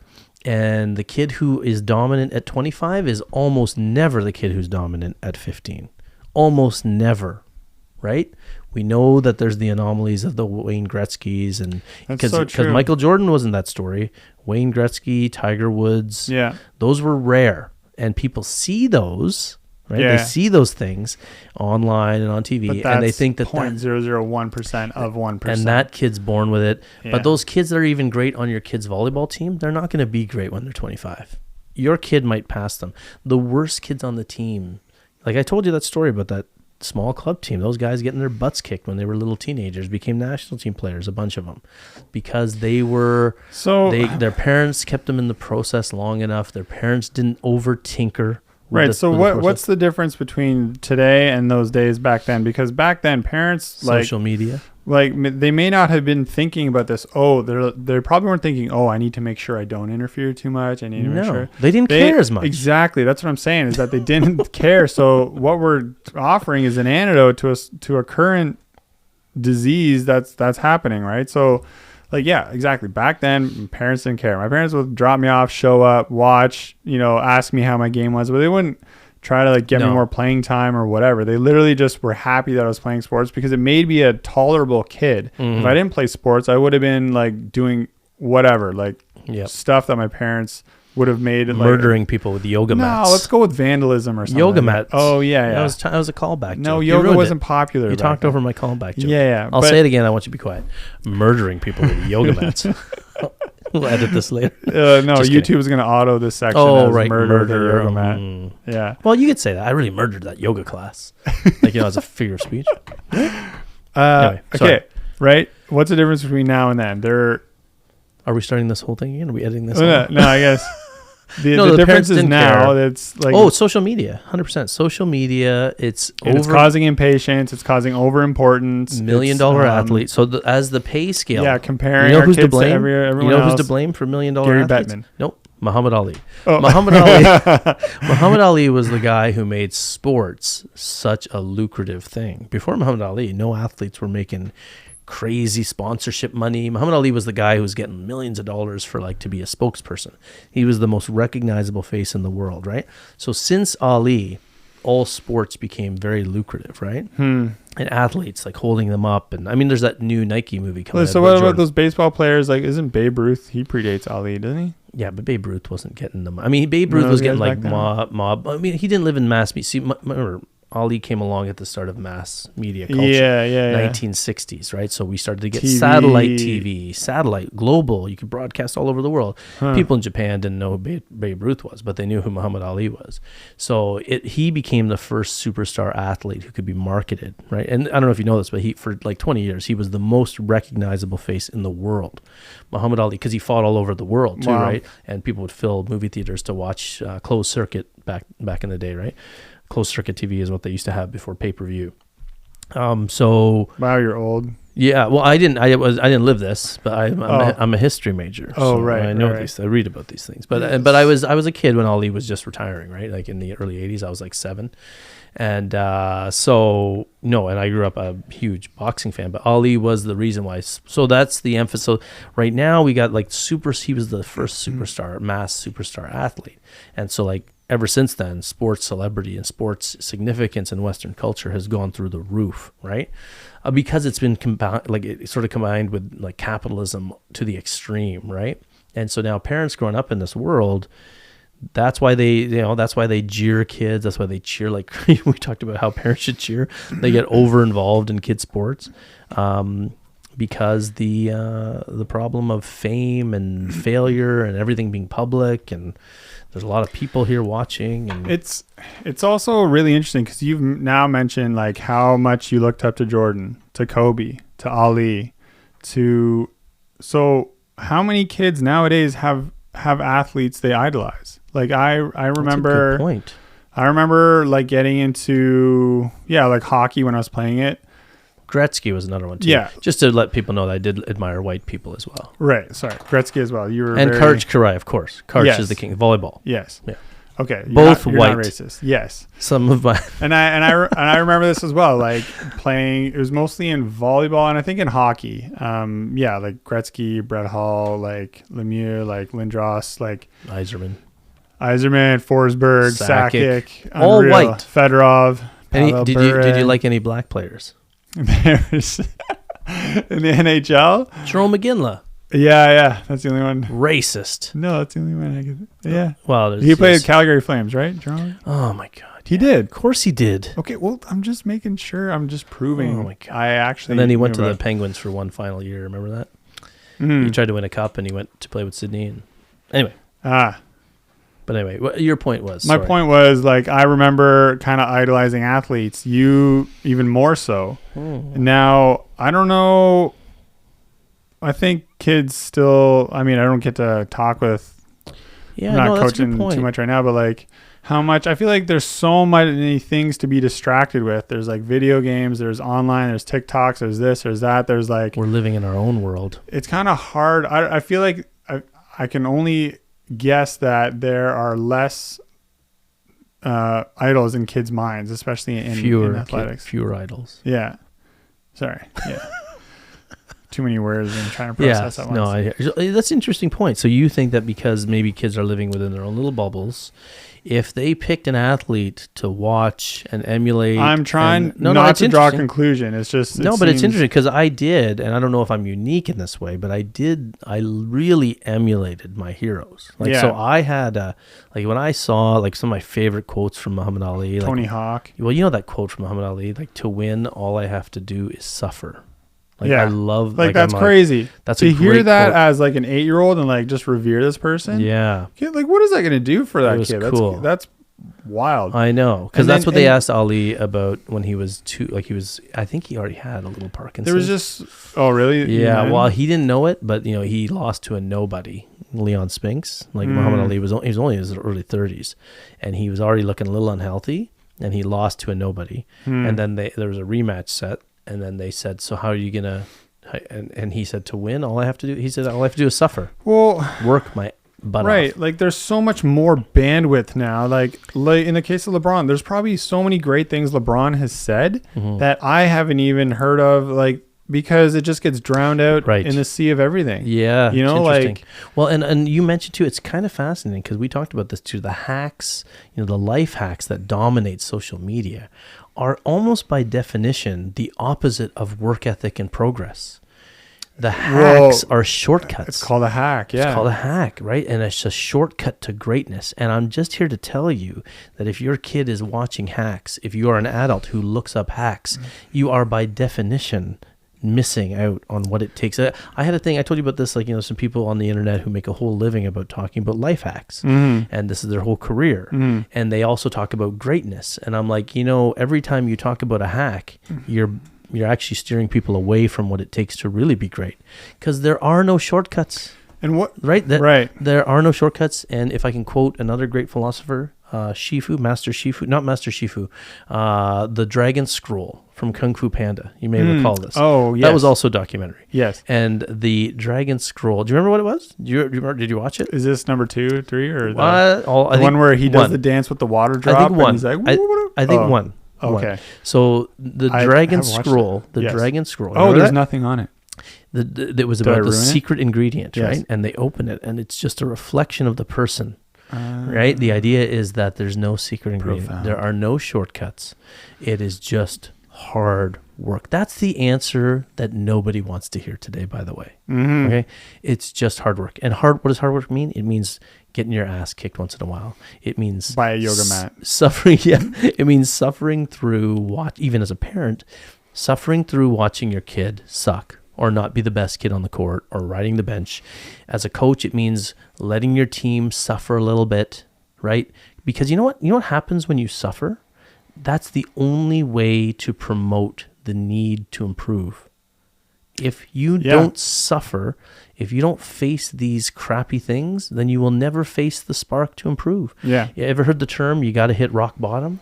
You know, sometimes you have to hit rock bottom before you change in any sort of, wellness program. Dude, and that's where get into the psychology of it. Like, you're going to remember your losses because it's emotionally more charging than, well, depending. Like a victory, it can be, emotions help us remember things, right? So losing something and the pain of that you're going to bring that into your next week going into practice, right? The next, 6-8 practices. Yep. And the victory, if there's reflection on why you lost. Yeah, well, that's right. You want it that's to the be step. That's the step that everybody talks about. Honed reflection. And directed. Losing and losing and losing with no reflection is like, just repeating the same stupid thing. If you're not adapting and tweaking, but not shortcutting, right? Yeah. So this hack culture contradicts. So just to go back to what you were talking about with the lack of celebrity, hack culture, which is what we're like. It's kind of funny that we use computer terminology, right? You hack computers, you don't hack humans.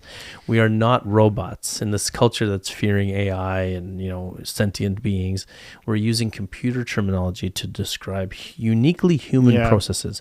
The act of humans improving over time is not something you hack. We are not computers. Yeah. We like to think we are computers. Computers are something we created. Okay, they are flawed because we are flawed. But a hack, just let me finish that thought. Yeah. So a computer hack and this hack culture, I think you touched on something very important here, is the reason why we're worshiping Instagram hackers rather than watching and studying the background of what great athletes are doing over the long haul. Honestly, this is a really important thing because I ask young players all the time, do you know who like I'll say Karch Karai is, and they have no clue because he's a different generation. I'll ask them about great players from today and they have no clue. Yeah. That's fascinating to me. Yeah. Young athletes are not watching the process or the life stories of these athletes today. Yeah. Because they're too busy following the Instagram influencer. It's funny. You hope the athlete becomes the Instagram. I mean, a lot of athletes are trying to cross over, but then they fall into the trap of becoming Instagrammy. They're not even telling the real struggle. There's a couple of guys out there, a couple of players that I like that are talking about their failures online and how long it took them to become great. And I like those guys, like Sam Pedlow. Yeah. Right. Sam Pedlow is a guy who openly talks about his mental health struggles, some failures he's had, how he wasn't a great player. It was all hard work. And, and he's trying to train people now, right? Which is great. So, shout out to Sam. Yeah. You played with him. I did. Yep. Yep. But I think that's an interesting thing you said. They don't know. They don't follow the athlete struggle, which is kind of logical to me. Like, if you want to be something, why don't you go watch someone who did it? That's what I used to do. Like, I wanted to be those guys. This was part of it. No, I had two things. I only remember one of them. Maybe I'll remember the other one. But is the original hack, or the hack's the wrong word, but it was watching videos. It was watching Karch in the AVP. It was watching, and it wasn't even a hack. It was studying. But that's what I mean. I think that's the butter, whereas the hack's the margarine. Ooh, nice, right? Like watching the AVP, that's the real thing. And even before there was video recording and TVs, people would play sports and they would sit on the side and they would watch people play, or they would, or people are doing jiu-jitsu, there's 2 people on the mat and then there's like 6 people watching and they're observing and they're learning, right? So this is the original learning. That's part of the learning process, right? That's your bread and butter. That's your yeah. And I just hope that idea spreads. Oh, can you please? Now I'm gonna try. I hate it when I try to think of a pun and I can't. I know. So this is why you can't be a dad. I'm gonna have an aneurysm. Right? You can't be a dad. We talked about you having a baby. You can't be a dad. Until you develop the dad joke, then you cannot be. Short circuiting. Yeah. Oh, maybe, I hate puns. No. Yes. Well, I said that should spread. Anyway, I hope these ideas spread. They butter. They butter. They darn well butter. Anyway, see, these are dad jokes. Genetically, it's an evolutionary thing. It comes out. It's because as you become more comical. Does he get more of a dad bod? That's what I was going to say. Yeah, you become Kung Fu Panda. You are Kung Fu Panda. Yeah. And then, the dad joke, the more I work out and the testosterone rises, then the dad jokes disappear. I get the smoldering. The smoldering look is back. But then every now and then a fart slips out. And then it brings you right. Just to keep you humble. It centers you. You're like trying to act tough. You're trying to act tough and walk cool, and then a fart comes out. Right back to nature's way. Okay, so coaches, parents. Well, we haven't really talked about the humble player, but I think it's obvious for players. If players have humility, then they're open to learning. Yes, the same thing applies to kind of everyone here. We kind of just mash them all into one category. Yeah. So what would you say is the solution? Well, I think I wanted to bring up the human condition of people do this and that. Like I said, I think you were you're trying to address a symptom of what's going on right now, and it's caused by the story you said of Muhammad Ali and athletes getting a lot of money, and now there's TV and social media, and it's built up. There's more eyeballs, and then there's more things grabbing your attention and stuff like that. People are losing perspective on what's really happening here. Yeah, it's a bunch of kids getting the ball over a net. I think the solution is just being aware that we're starting to care too much about our experience. We're wrapped up. It's not like you shouldn't, but our self-esteem though is wrapped up in what's happening on the court, and that's a problem. Yeah, right? And now and so that's big. Is that because it's one thing? How do you resolve that? Like, as soon as you can realize that your self-esteem is being compromised, and what's the best thing to do is to detach from these things. So how can you build up your self-esteem and detach? Well, I mean, you do hard things. Yeah, do hard things. You meditate on the thought of it, and you realize, like, why do you care so much about this object, like a new pair of shoes or something, or like your car or the TV that you bought, or like the funny thing of like my apartment that I'm living in right now. It's like I have nothing. I have and I'm actually so bad. I want to use this word productive. That's I'm just doing so much because I have so little. I can't really. I have books and a bed and like a chair and then like a little like a little picture. Yeah, I hope you have a ceiling. I have a yoga thing and a yoga mat. I have a ceiling. Yeah. Okay. No, it's a basement apartment. Is it a glass ceiling? Dude, and it's really cold. So you have no heat. I barely have heat. Okay. It was like so this is a sad little note. Oh, it's pretty. Yeah. Is it raining? But, is it raining inside? I take cold showers in the morning though, so no hot water. No, there. There's hot water. There's scalding hot water. This is okay. No, but like because of this, and then when I come back to my parents' place on the weekends, where they have all these like things and stuff, and then I'm just like so like lazy. Right. Oh, you find that the going into comfort is bad for you. It makes you less productive. Yeah, like I'm just like doing less. So you're living both. You're living like the monk. I don't know. Maybe like you should have cheat days or whatever. Like, cause my diet's pretty good. Diet's pretty good during the week, and then on the weekends I kind of eat whatever. But I'm just kind of noticing like having less is like a good thing in a way, because I get less distracted, and it's like, oh, I guess I'll go work out, or I guess I'll go to hot yoga and beat up a bunch of people. And so you have better perspective for sure. You think on my yoga joke? Oh, sorry, I missed it. Yeah. What was it? Say it again. I just said, I'll go work out and then I'll go to yoga and beat up a bunch of people. Oh, okay. Yeah. Are we bringing this? Yeah, it's too much now. Yeah. Okay. Yeah, we've beaten it. There, I punned. Yeah. We've beaten it to death. Shavasana, I suppose. Yeah. I put people. Okay, you better stop. Yeah. I said butter. Okay, so I think that so the number one way for people to gain perspective, and this came up in an earlier episode too, like the way to get over tinkering is to have other stuff going on in your life. Like that's the answer. Yeah. Like that's what you're talking about with the parents there for 9 hours. The reason why you feel you wouldn't be that way is because you have other things going on in your life. And, you know, if you have other things going on in your life, even if you are there watching, which you will be, you don't care as much because you have your thing. So if you've built something big in your life, so in fairness, like, so I've had the process of working my butt off and playing high level volleyball and going play overseas. I had the process of going through university, becoming something, getting a job I didn't think I could get. I had the process of building a business, a couple of businesses now that done pretty well, and I didn't think I could do it. And I was able to quit my day job because of the business. So I think that's helped me understand perspective and understand the value of struggle and understand that you got to eat poop for a while before you can actually do well. So I don't see the same things that other people are seeing. I see impatience, and I see people who have not excelled in other areas of their lives. So if you want to gain perspective and not, you know, get involved with your kid or get so upset when your 12-year-old isn't the best player on the court, or as a coach, if the team is not, you know, if a kid's still figuring it out, and before you jump in with all your great suggestions or changing the way they play for some weird reason or telling them where to serve rather than teaching them how to learn, you got to get some success.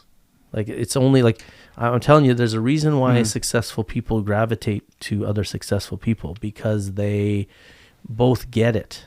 You know what I mean? There's something that they know. Hard things. Yeah, there's something they know that other people don't know. And this is why the self-improvement books, or when like some great business person or athlete puts out a book, it does well instantly, or an actor or celebrity, because everybody wants to know what it takes to do that. They want their story. And the answer that nobody is like, you know, the marketable answers are not the ones that sell, right?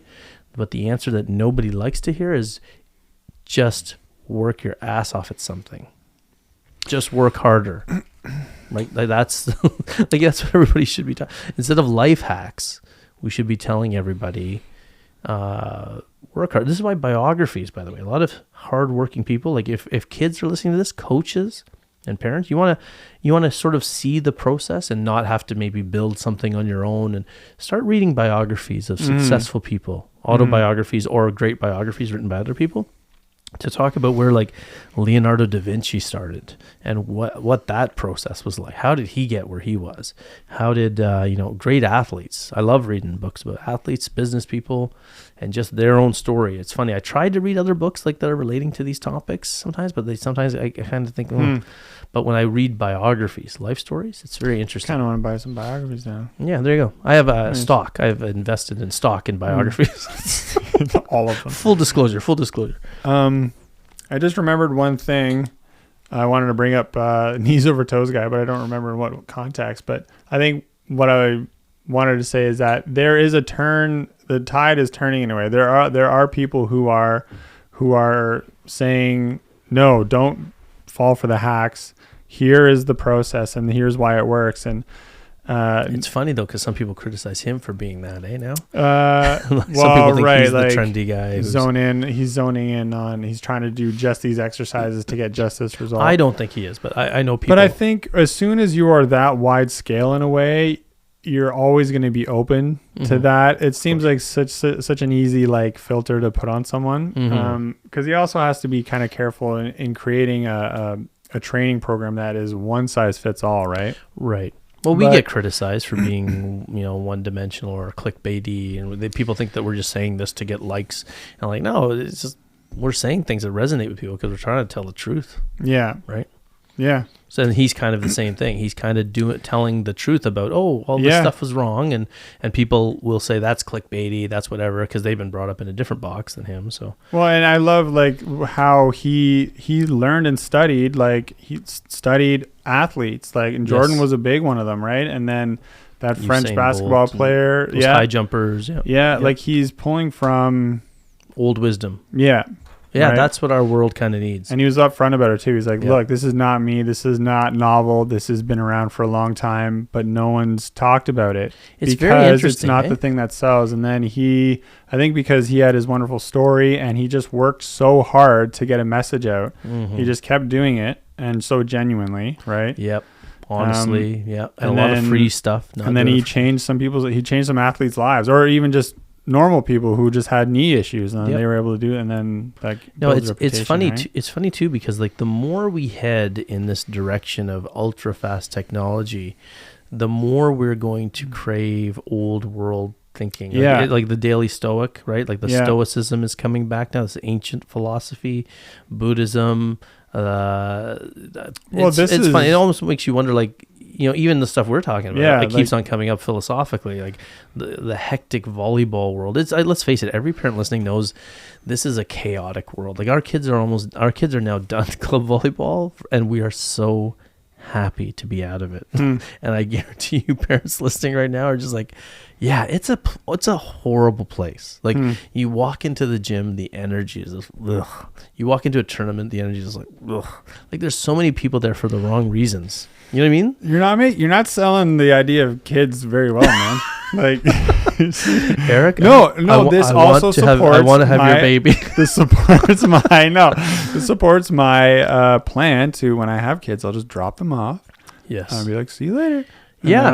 Well, I mean, so like in fair, so I'll go play video games. I would leave my kids at practice. Like you can count on one hand the time that I took my kids to practice, and even my wife will leave. Like she would leave them at practice and not watch. And so we're better at it than most. But the only time that we were getting, you know, overly wrapped up in things was like when the coaching was just like toxic. Well, when it's how can you not? And even then, I still talk. I didn't talk to the coach at all. Yeah, but you're human. You're gonna get mad. I'm assuming. And we know stuff. That's the problem.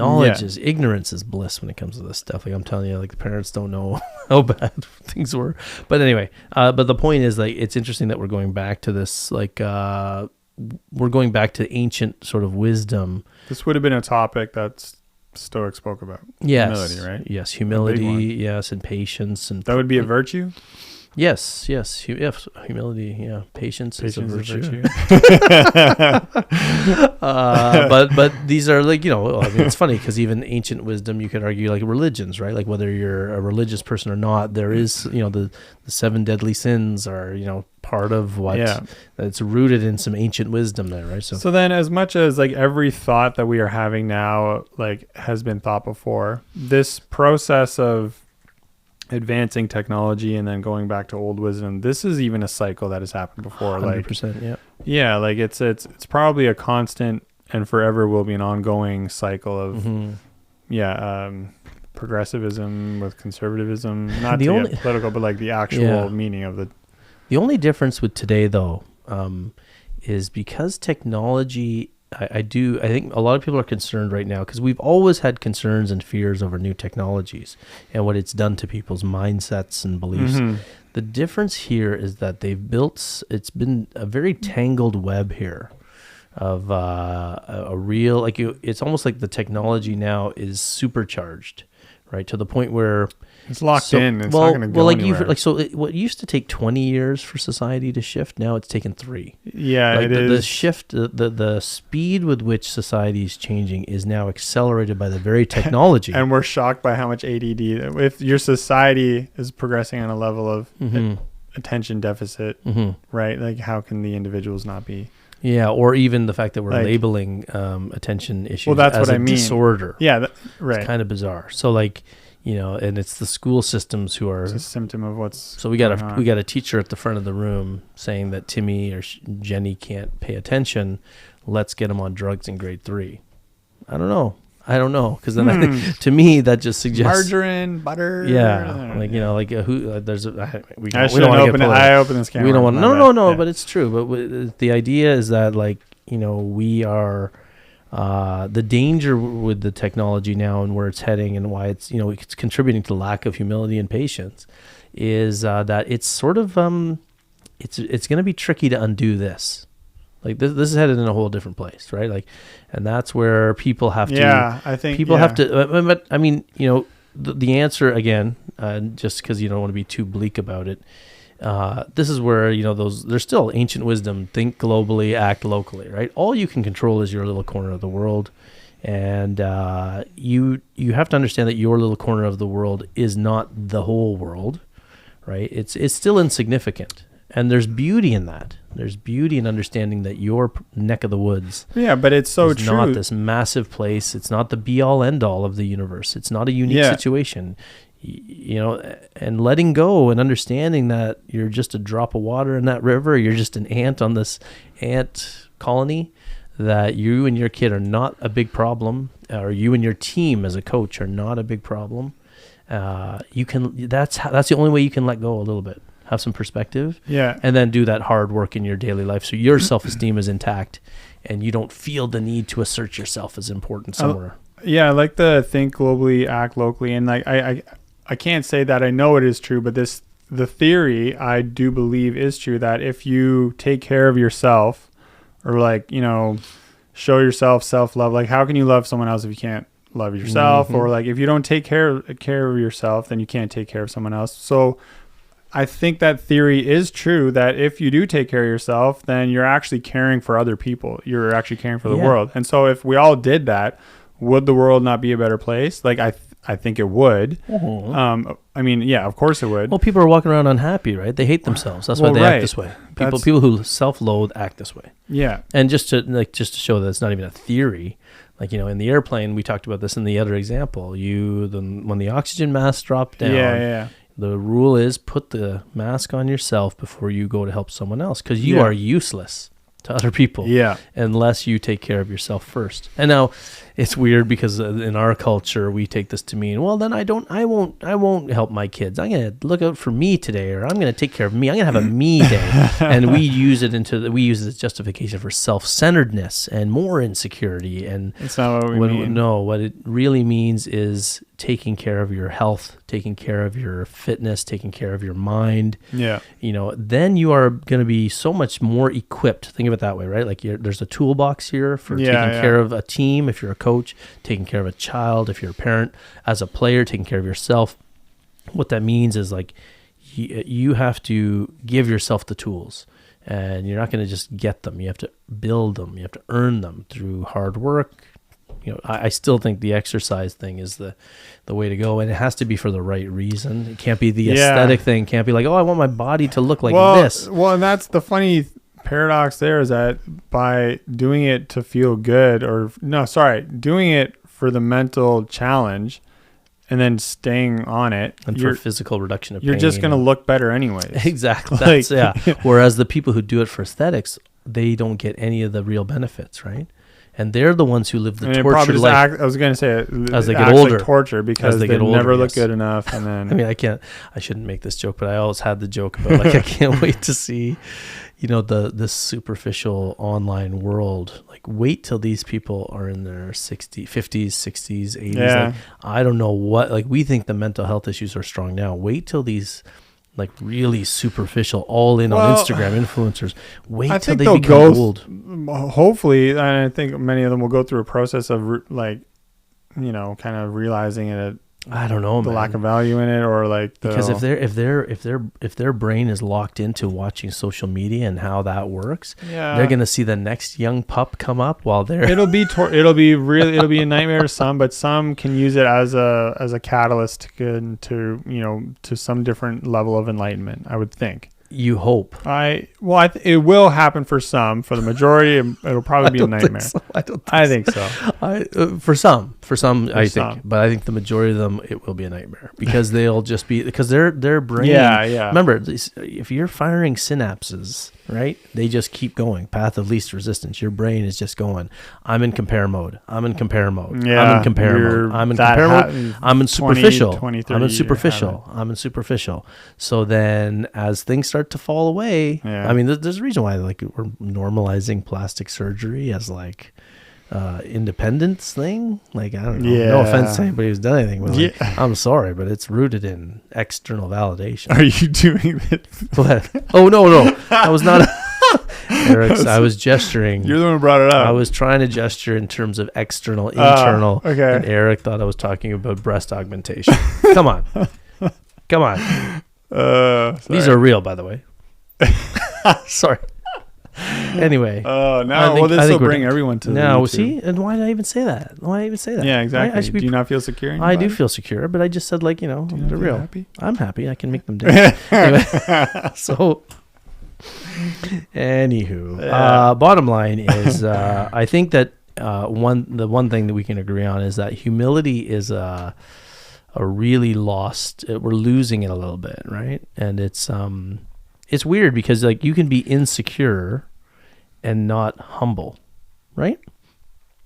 Like today we have an insecure population that doesn't like themselves, isn't very confident, and yet they don't have the assertive, they don't have the confidence. Remember we talked off the top about the balance between confidence and humility.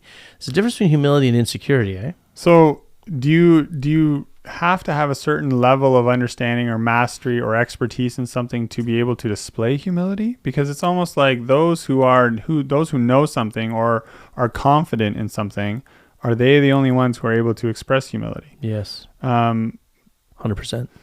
Yeah. Yeah. You have to, that's what I meant about early off the top. Like you have to have this weird balance. Can a homeless person be humble? Oh, yes. Yes. Oh, see, sorry, that's two different. Yeah, like you're assuming that the homeless person. No, I didn't mean to just throw they it. So might. I mean, they might be. Like, they might even be. I mean, of course, homelessness might be a mental health issue. Yeah, but there are also homeless people out there who have dropped out of society, incredibly talented, and they just don't care. Yes, like they've got this. So what you mean is like, can someone who's not good at something or hasn't mastered a part of their life, right? No, I think that like you cannot sit there. So even if you would think that by not knowing something, your innate state must be of a state of humbleness. You must be open to like learning. It's funny because well, here's the thing: the people who have done in my world and in my whole life journey, as I live my best life, to use another thing that drives me nuts. The people that I've seen who have done the most tend to be more humble. So because that's what you're getting at. Yeah. The people I've seen who have done the least have the most arrogance. Yeah. Okay. Because the only way you can find out, and this is why I said about parents needing to build up their self or get good at something, because the path to humility is only found through the struggle, right? You only know about struggle process and that you're not great by getting beat down on the path to what others would perceive as great. Let me put it that way.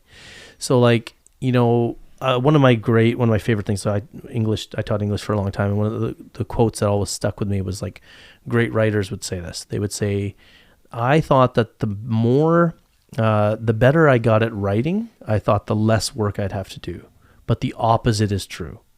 So the greatest writers have learned that what makes for a great writer is more hard work, not less. So the people who want to be great at something think that they are being great means it's easy. I see what you mean. People think that being great is easy. Being great is hard. Yeah. Okay, being great is extremely hard. Yeah. The people who think it's easy, this is going back to life hacking. Yeah. The people who think it's easy haven't done it. That's why I work, some of these people online that have achieved great things and they're marketing the hacks, I almost think they're frauds. Because they know what they're selling is clickbaity sales stuff. Yeah, I think. But they've gone through the hard work. Well, that's just it. I think they have gone through the hard work, but they know that they have a product that sells that may not be an expression of how they got there. Yes. And they just accept it, and then they just It's an easy thing to sell to the masses. Yeah. Yeah.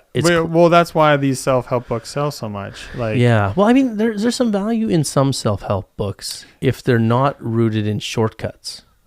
Well, right, but the reader has to be. There's open. the great books. We know so many of them. We read them, and then they feel so important to us. But then, if our habit just comes to then read the next one and the next one, it's like that's not the same as the implementation process. Yeah, there's a difference between the reader and the reader who does. Not to does. blame the book. No, the reader who does and the reader who keeps reading. Yeah. Yes, like the reader gets addicted to just reading. Yeah. Or like the person who sits in front of social media, I'll catch myself like watching some videos. That's not the fault of the book. No, it's not the fault of the book. That's what I mean. Like you got to put the book. Like we have books coming about parent strategies, coaching strategies, player strategies. You keep saying that, but we haven't released one yet. Yeah, I know. Well, what's going on? Well, I'm saving them. They're all up here. No, we're only 32 episodes in, by the way. Eric, have patience, Mm, Eric, right? yeah, sorry. It's a long journey here. You're acting like, it was very good modeling of bad patience, Eric. Yeah, I'm trying to That's what you play did. the Oh, that's what bad you did. cop. Yeah. Okay, gotcha. Mhm. You're being the margarine to my butter. Anyway, I don't know what that Wow. means. Am I the butter? That doesn't sound. You're the margarine, I'm the butter. I don't want to be. Anyway. Yeah. But the idea is that, I think you touched on something very important, that yes, you can't be humble unless you've been through struggle. I think so. Yeah. Yeah. And is it even mastery or just getting your ass kicked at something? Yeah, I think it's struggle. And that's why I think, again, the way I didn't bring it up properly, but the person who's homeless or the person who has the least. Like, see, everybody forgot about that, and you keep I know, bringing it but up now. I think that's why I brought it up is because they are going through hard times every day. Ah, gotcha. Right? Or maybe they're not in their own mind. Like there are people who have been enlightened and they literally lived on like a park bench for like 2 years, and like it was actually exactly what they needed. In a way, right? Yes. And I think so that, I mean, there's so many so many variables there, like we talked about reflection. So if you're getting your ass kicked with no reflection, like, so this is where the mental health piece comes in. Like, as a homeless person, if they're mentally aware and healthy, then they might need the time to be like that homeless guy in Home Alone, you know? I don't remember that. Remember the old guy? He was like very self-reflective and very articulate at just the right time. Oh, yeah. He started talking just when the music started playing. It was perfect. The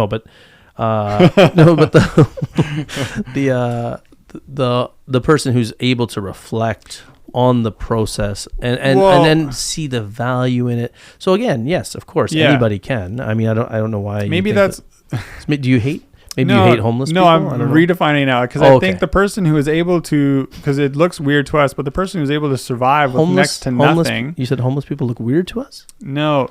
No. What are you saying? Now it looks weird. It looks, it makes us feel uncomfortable. We just lost the homeless audience here. Don't say it. I know what you're gonna say. No, I know exactly what you're gonna say. You say homeless people don't have Spotify or YouTube. No, I was not gonna say that. I was gonna continue ranting my terrible rant here. This is wonderful. Yeah, let's everybody. I'm just gonna sit back. Let's watch Eric self-destruct. Yeah, I won't be here next week. No, they're able to like live with what we think is next to nothing. Who's they, Eric? People who someone who doesn't have a home. Okay. Who's living on the street. Someone who's experiencing homelessness, as we say today. Yeah. Yes. I'm not going to. But they're not all of the same, you know what I mean? No, I know what you mean. Yeah, I know what you mean. That's the problem. You're kind of putting them all in one category. Yeah, I realize I'm totally. Yeah, that's what I mean about self-destructing. Yeah. All right, I'll leave it. Great show. No. I know what you're getting at. The struggle, though, that they experience. But so again, if it's, don't forget, like homelessness, sexual abuse, mental health. There's so many reasons why they are there, and they might, not every homeless person has the same journey, but there are those people. I think you're sort of going with that one specific type of homeless person who's fallen out of society, is mentally together, has withdrawn from materialism. I think that's actually how they're not a withdrawn person. Yes. Because I'm assuming the majority of people who are experiencing homelessness is out of some tragedy, trauma, really messed up and crap. And people think, oh no, they want to be there. Well, they want to be there because they're so damaged, or they're not able to even mentally, contemplate what a good life is. Or they've been able to, like, given the opportunity to work a job, but they can't because of their condition or whatever. And then you have to understand, because we don't know how to. It's obviously not treated properly. Part of the reason society is causing it, and society also doesn't know how to handle it. Yeah. Right. So, we can handle it. When society can handle it, they don't want to handle it. Right. Society likes to keep poverty alive. Right. Our society, especially. The real answer would be to stop causing it.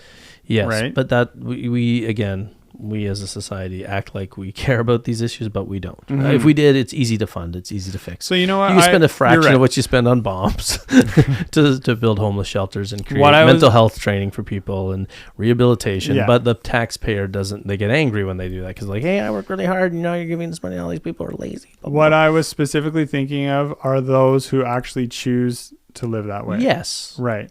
My But bad. but it's a tricky Now that thing. I But it's realize tricky that. even though, Eric, because people who choose to live that way may not be deciding to make that choice from a healthy thing. Anyway, are we off topic? We're way off topic. Yeah, we are. Thanks a lot, Eric. Anyway, but it's an important discussion though, and I think it's we're volleyballology and we think too deeply about everything here.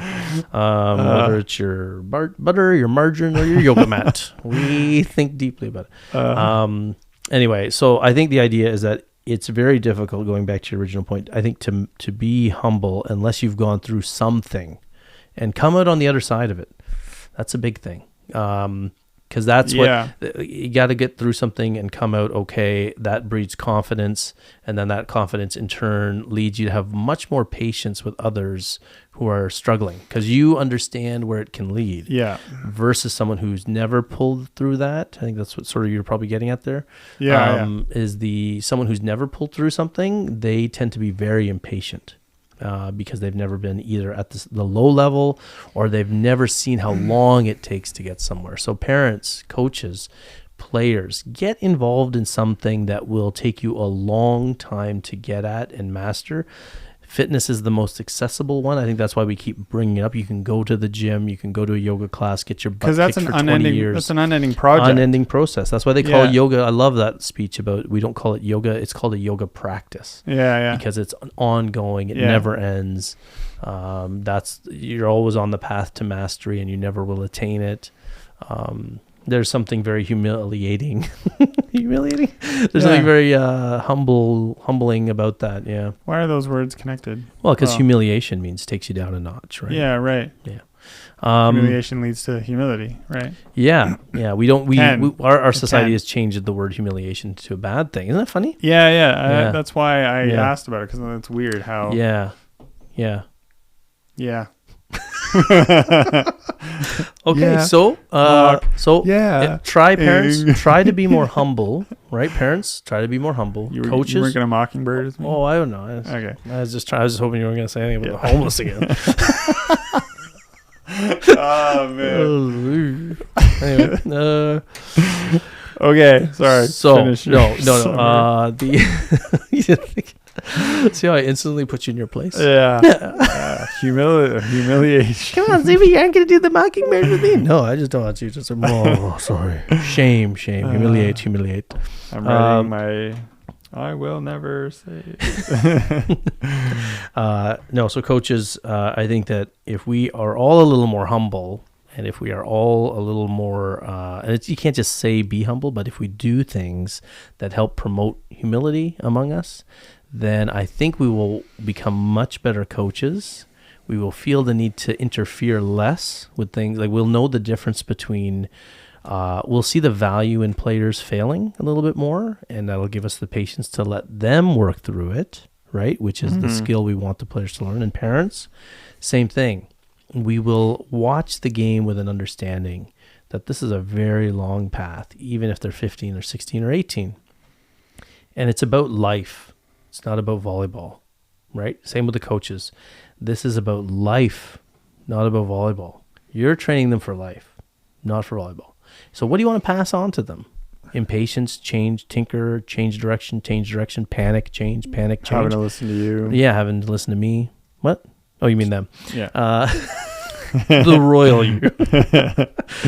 Or do you want them to learn the ability to fail, reflect, self-correct, maybe fail again? That didn't work. Try this. Those are what we want people to learn for life, right? Because when you're not around, coach, exactly. Once you're not around, gone, parent, you want your kids to fail and reflect and do all that process. Figure out how to do it on their own. Yes, while they're in this thing, and then figure it out. Yeah, it's a wonderful thing, by the way. You'll figure it out. That line, it's a great one. I'm seeing this a lot too, like having staff work with us a lot more in the office now.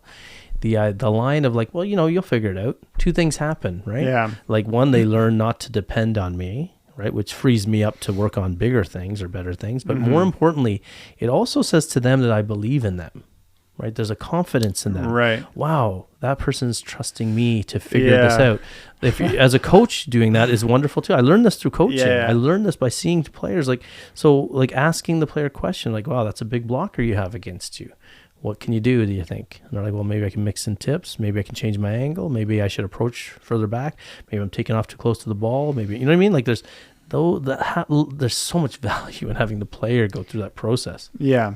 Versus telling them what to do, which is, my ego, my lack of humility. If I just solve all day, I try not to solve people's problems, and then great things happen. Because I don't need the ego boost. Because you're a guru. I'm a guru. No, I'm not. No, but I think that what I mean is by I mean other great coaches I know. As the coach speaking, it's a wonderful thing. Or as the parent speaking, it's wonderful to say, I don't need the ego boost of solving this problem. Yeah. Right. Because if I need to boost my ego, I'll solve this problem. If I don't need it, then I'll let the kid figure it out. That's part of why you're, I have staff, and it's all connected. Like you've raised kids, you've gone through pro sports, creating a business. Like you've done so many of these hard things, right? Thank you, Eric. Well, and then to finally, like you said, like to be comfortable enough to employ others and take on the burden of worrying about paying them, right? Because that's, you have multiple staff, and you want to, you're literally, their welfare is in your hands anyway, right? So, but you don't want to sit there and like be worried about it. You want to be, it's a good thing. It's you now have a team, and you can be proactive, and you can build something together. It's a positive. It's not like you're going to be, oh, we need to not spend any money to make sure I can pay you all. Yes. No, you're going to do something brave together, right? And it's not ego. Like, see, I'm not doing it here's the thing. I'm not doing it to pad my wallet. I'm doing it, like we're doing it to pad which is all crazy. of our, I want to do it for them. And that's part of the reason why it's like, you'll figure it out. Like, you're giving them confidence, and then what they put in, they actually get out from it. It's kind of an interesting model, because it's the idea is rooted in selflessness and them building up their independence in the same way that genuine philanthropy. It's also just, honestly, it's the team mentality, right? Like there's a reason why we're bringing in athletes too, right? True. So there's a team mentality, because the idea is that this isn't about me, and it's the same way I coach. It's the same way a lot of good coaches coach. Same way I parent. This isn't about me. This is about you. Yeah. Right. And watch people's level of drive go up when they realize that you're not telling them what to do. Altruism.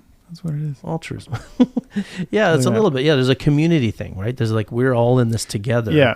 And that's the way a coach should feel with the team too, right? Like if you're sitting there solving all the problems, then you think you're helping, but you're actually stunting their development. Well, right. You're stunting their ability to find the solutions. You're delaying their progress independently. Now, we don't mean that, like, if a player asks you a question, you don't go, well, what do you think you should do? Right. Because we've been in that situation. Yes. Well, I mean, you can't ask that question, but don't answer every question with, well, what do you think you should do? Right. Yes. Because high level athletes want to. They're asking you a direct question, and they would just like to hear the process from you. But you see, that's where they get it from. That's why these governing bodies sometimes start doing that crap, because they think they've reached the point of what we're talking about, where, you want to empower the athlete to solve it. Not in specific things. Sometimes athletes need to know. This is where they want to draw off of your experience as an athlete. And then if you genuinely don't have an answer, then you can go and figure it out for them. Because if you are been given the privilege to coach high-level athletes or something, or your athletes are out of your caliber of coaching, you need to admit that to yourself. And then I don't know if you tell them about it, but you could try and do what you can. Like, I guess it's a privilege to be in that situation, but then the way where you're limited, so right? The theory is, I know what it is well from education too. The theory is that if you give kids the answer or tell them what to do, then they stop reflecting, right? So that's where the whole, well, what do you think you should do? But that's not the right question. But let me just fix this, because it's a very important distinction. So what the governing bodies will tell you is like, you should tell them to, just nonstop questions to get them to reflect. So when a player tells me, what am I doing wrong with my serve? What am I doing wrong with my serve, right? Yeah. So why isn't my serve going in? So the question isn't, what do you think? The question is, how do you feel when the ball's back here? Yeah. Okay, I feel weak. How do you feel when the ball's out front? Better. Okay, can you feel? And then so when they toss and they do their serve, did you feel where it was? That's the question. Like, yeah, I felt like it was back here. I always ask players what went wrong. I'll ask them what went wrong, and they'll say, "Oh, I tossed it to my side." Or sometimes they'll get the wrong answer, and then that's where you have to come in and say, "No, you served the ball was out too far of the side, so you're losing power. You want it in front and step into that." This ball. is where you, as the coach, this is where your importance is made clear. Yeah, and so there's still reflection there, but not this generic. Yeah. What do you think you should do? What do you think? That's just that. Those are people again reading out of a manual. Yeah. And they're not thinking of it. I'm glad we brought this up. No, it is good because you're right. It's rooted in the right idea. See, this is what what the path to hell is paved with good intentions, right? Yeah. Good intention in that. Poor execution and people who haven't done misinterpreted. People who aren't, even people who have done it, by the way. I've seen high level people read the manuals and then drink the Kool-Aid and they're forgetting their own life story or journey or whatever. It's a tricky problem, but it is definitely rooted in doing hard things yourself, bettering yourself, and everything around you will better. What's that? We were talking a lot about Jim Rohn.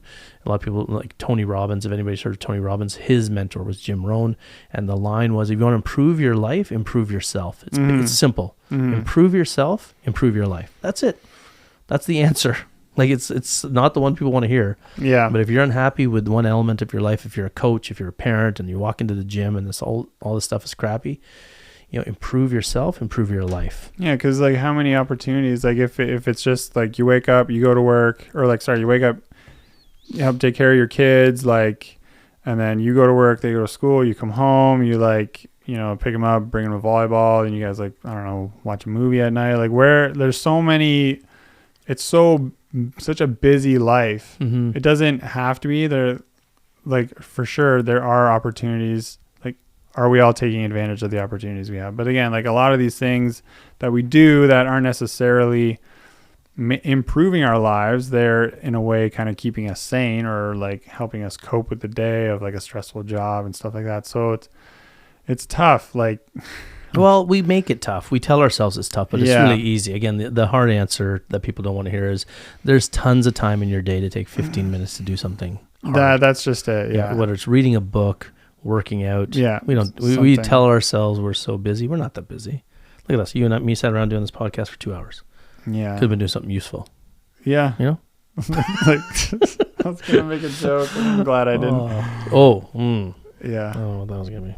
Anyway, I think we'll wrap this up. We'll just tell people, humility is the secret to greatness. And if you're getting caught up, the ego is the enemy. And if you're getting your ego, whenever you get offended, or like bothered too much by something, or embarrassed because your kid is doing this, or embarrassed because your team is doing this, or you need to assert yourself as the boss, like there's something very wonderful in sitting back and letting things unfold once in a while. Yeah. As long as nobody's in harm or in danger, or there's a bigger lesson out there. There's something very beautiful about letting it go and letting it unfold and seeing where it leads. And you can only do that if you're humble enough to sit back and put your ego aside. Yeah. Bam. All right. Yeah. No, we're not even going to end this one on a joke. I was going to say, are you sure you don't do shrooms? Oh, Eric, that's inappropriate. Inappropriate. We don't. This is a kids show. Shamanism. You sound like a shaman. I'm on the shaman. I think life is my mushroom. That's a good one. You wanted a joke, right? Well, that's all you gave me the opportunity. That's good. Yeah. Okay. It's funny how you went straight to. I won't say I'm a good comedian, but drugs. A lot of our audience is anti-drug, I'm sure. Well, it could have been shiitake. So are you though. You were just saying that. Yes. That sounded very. No, I have. Yeah. Oh, he is. Yes. Okay. Well, what? Don't do drugs.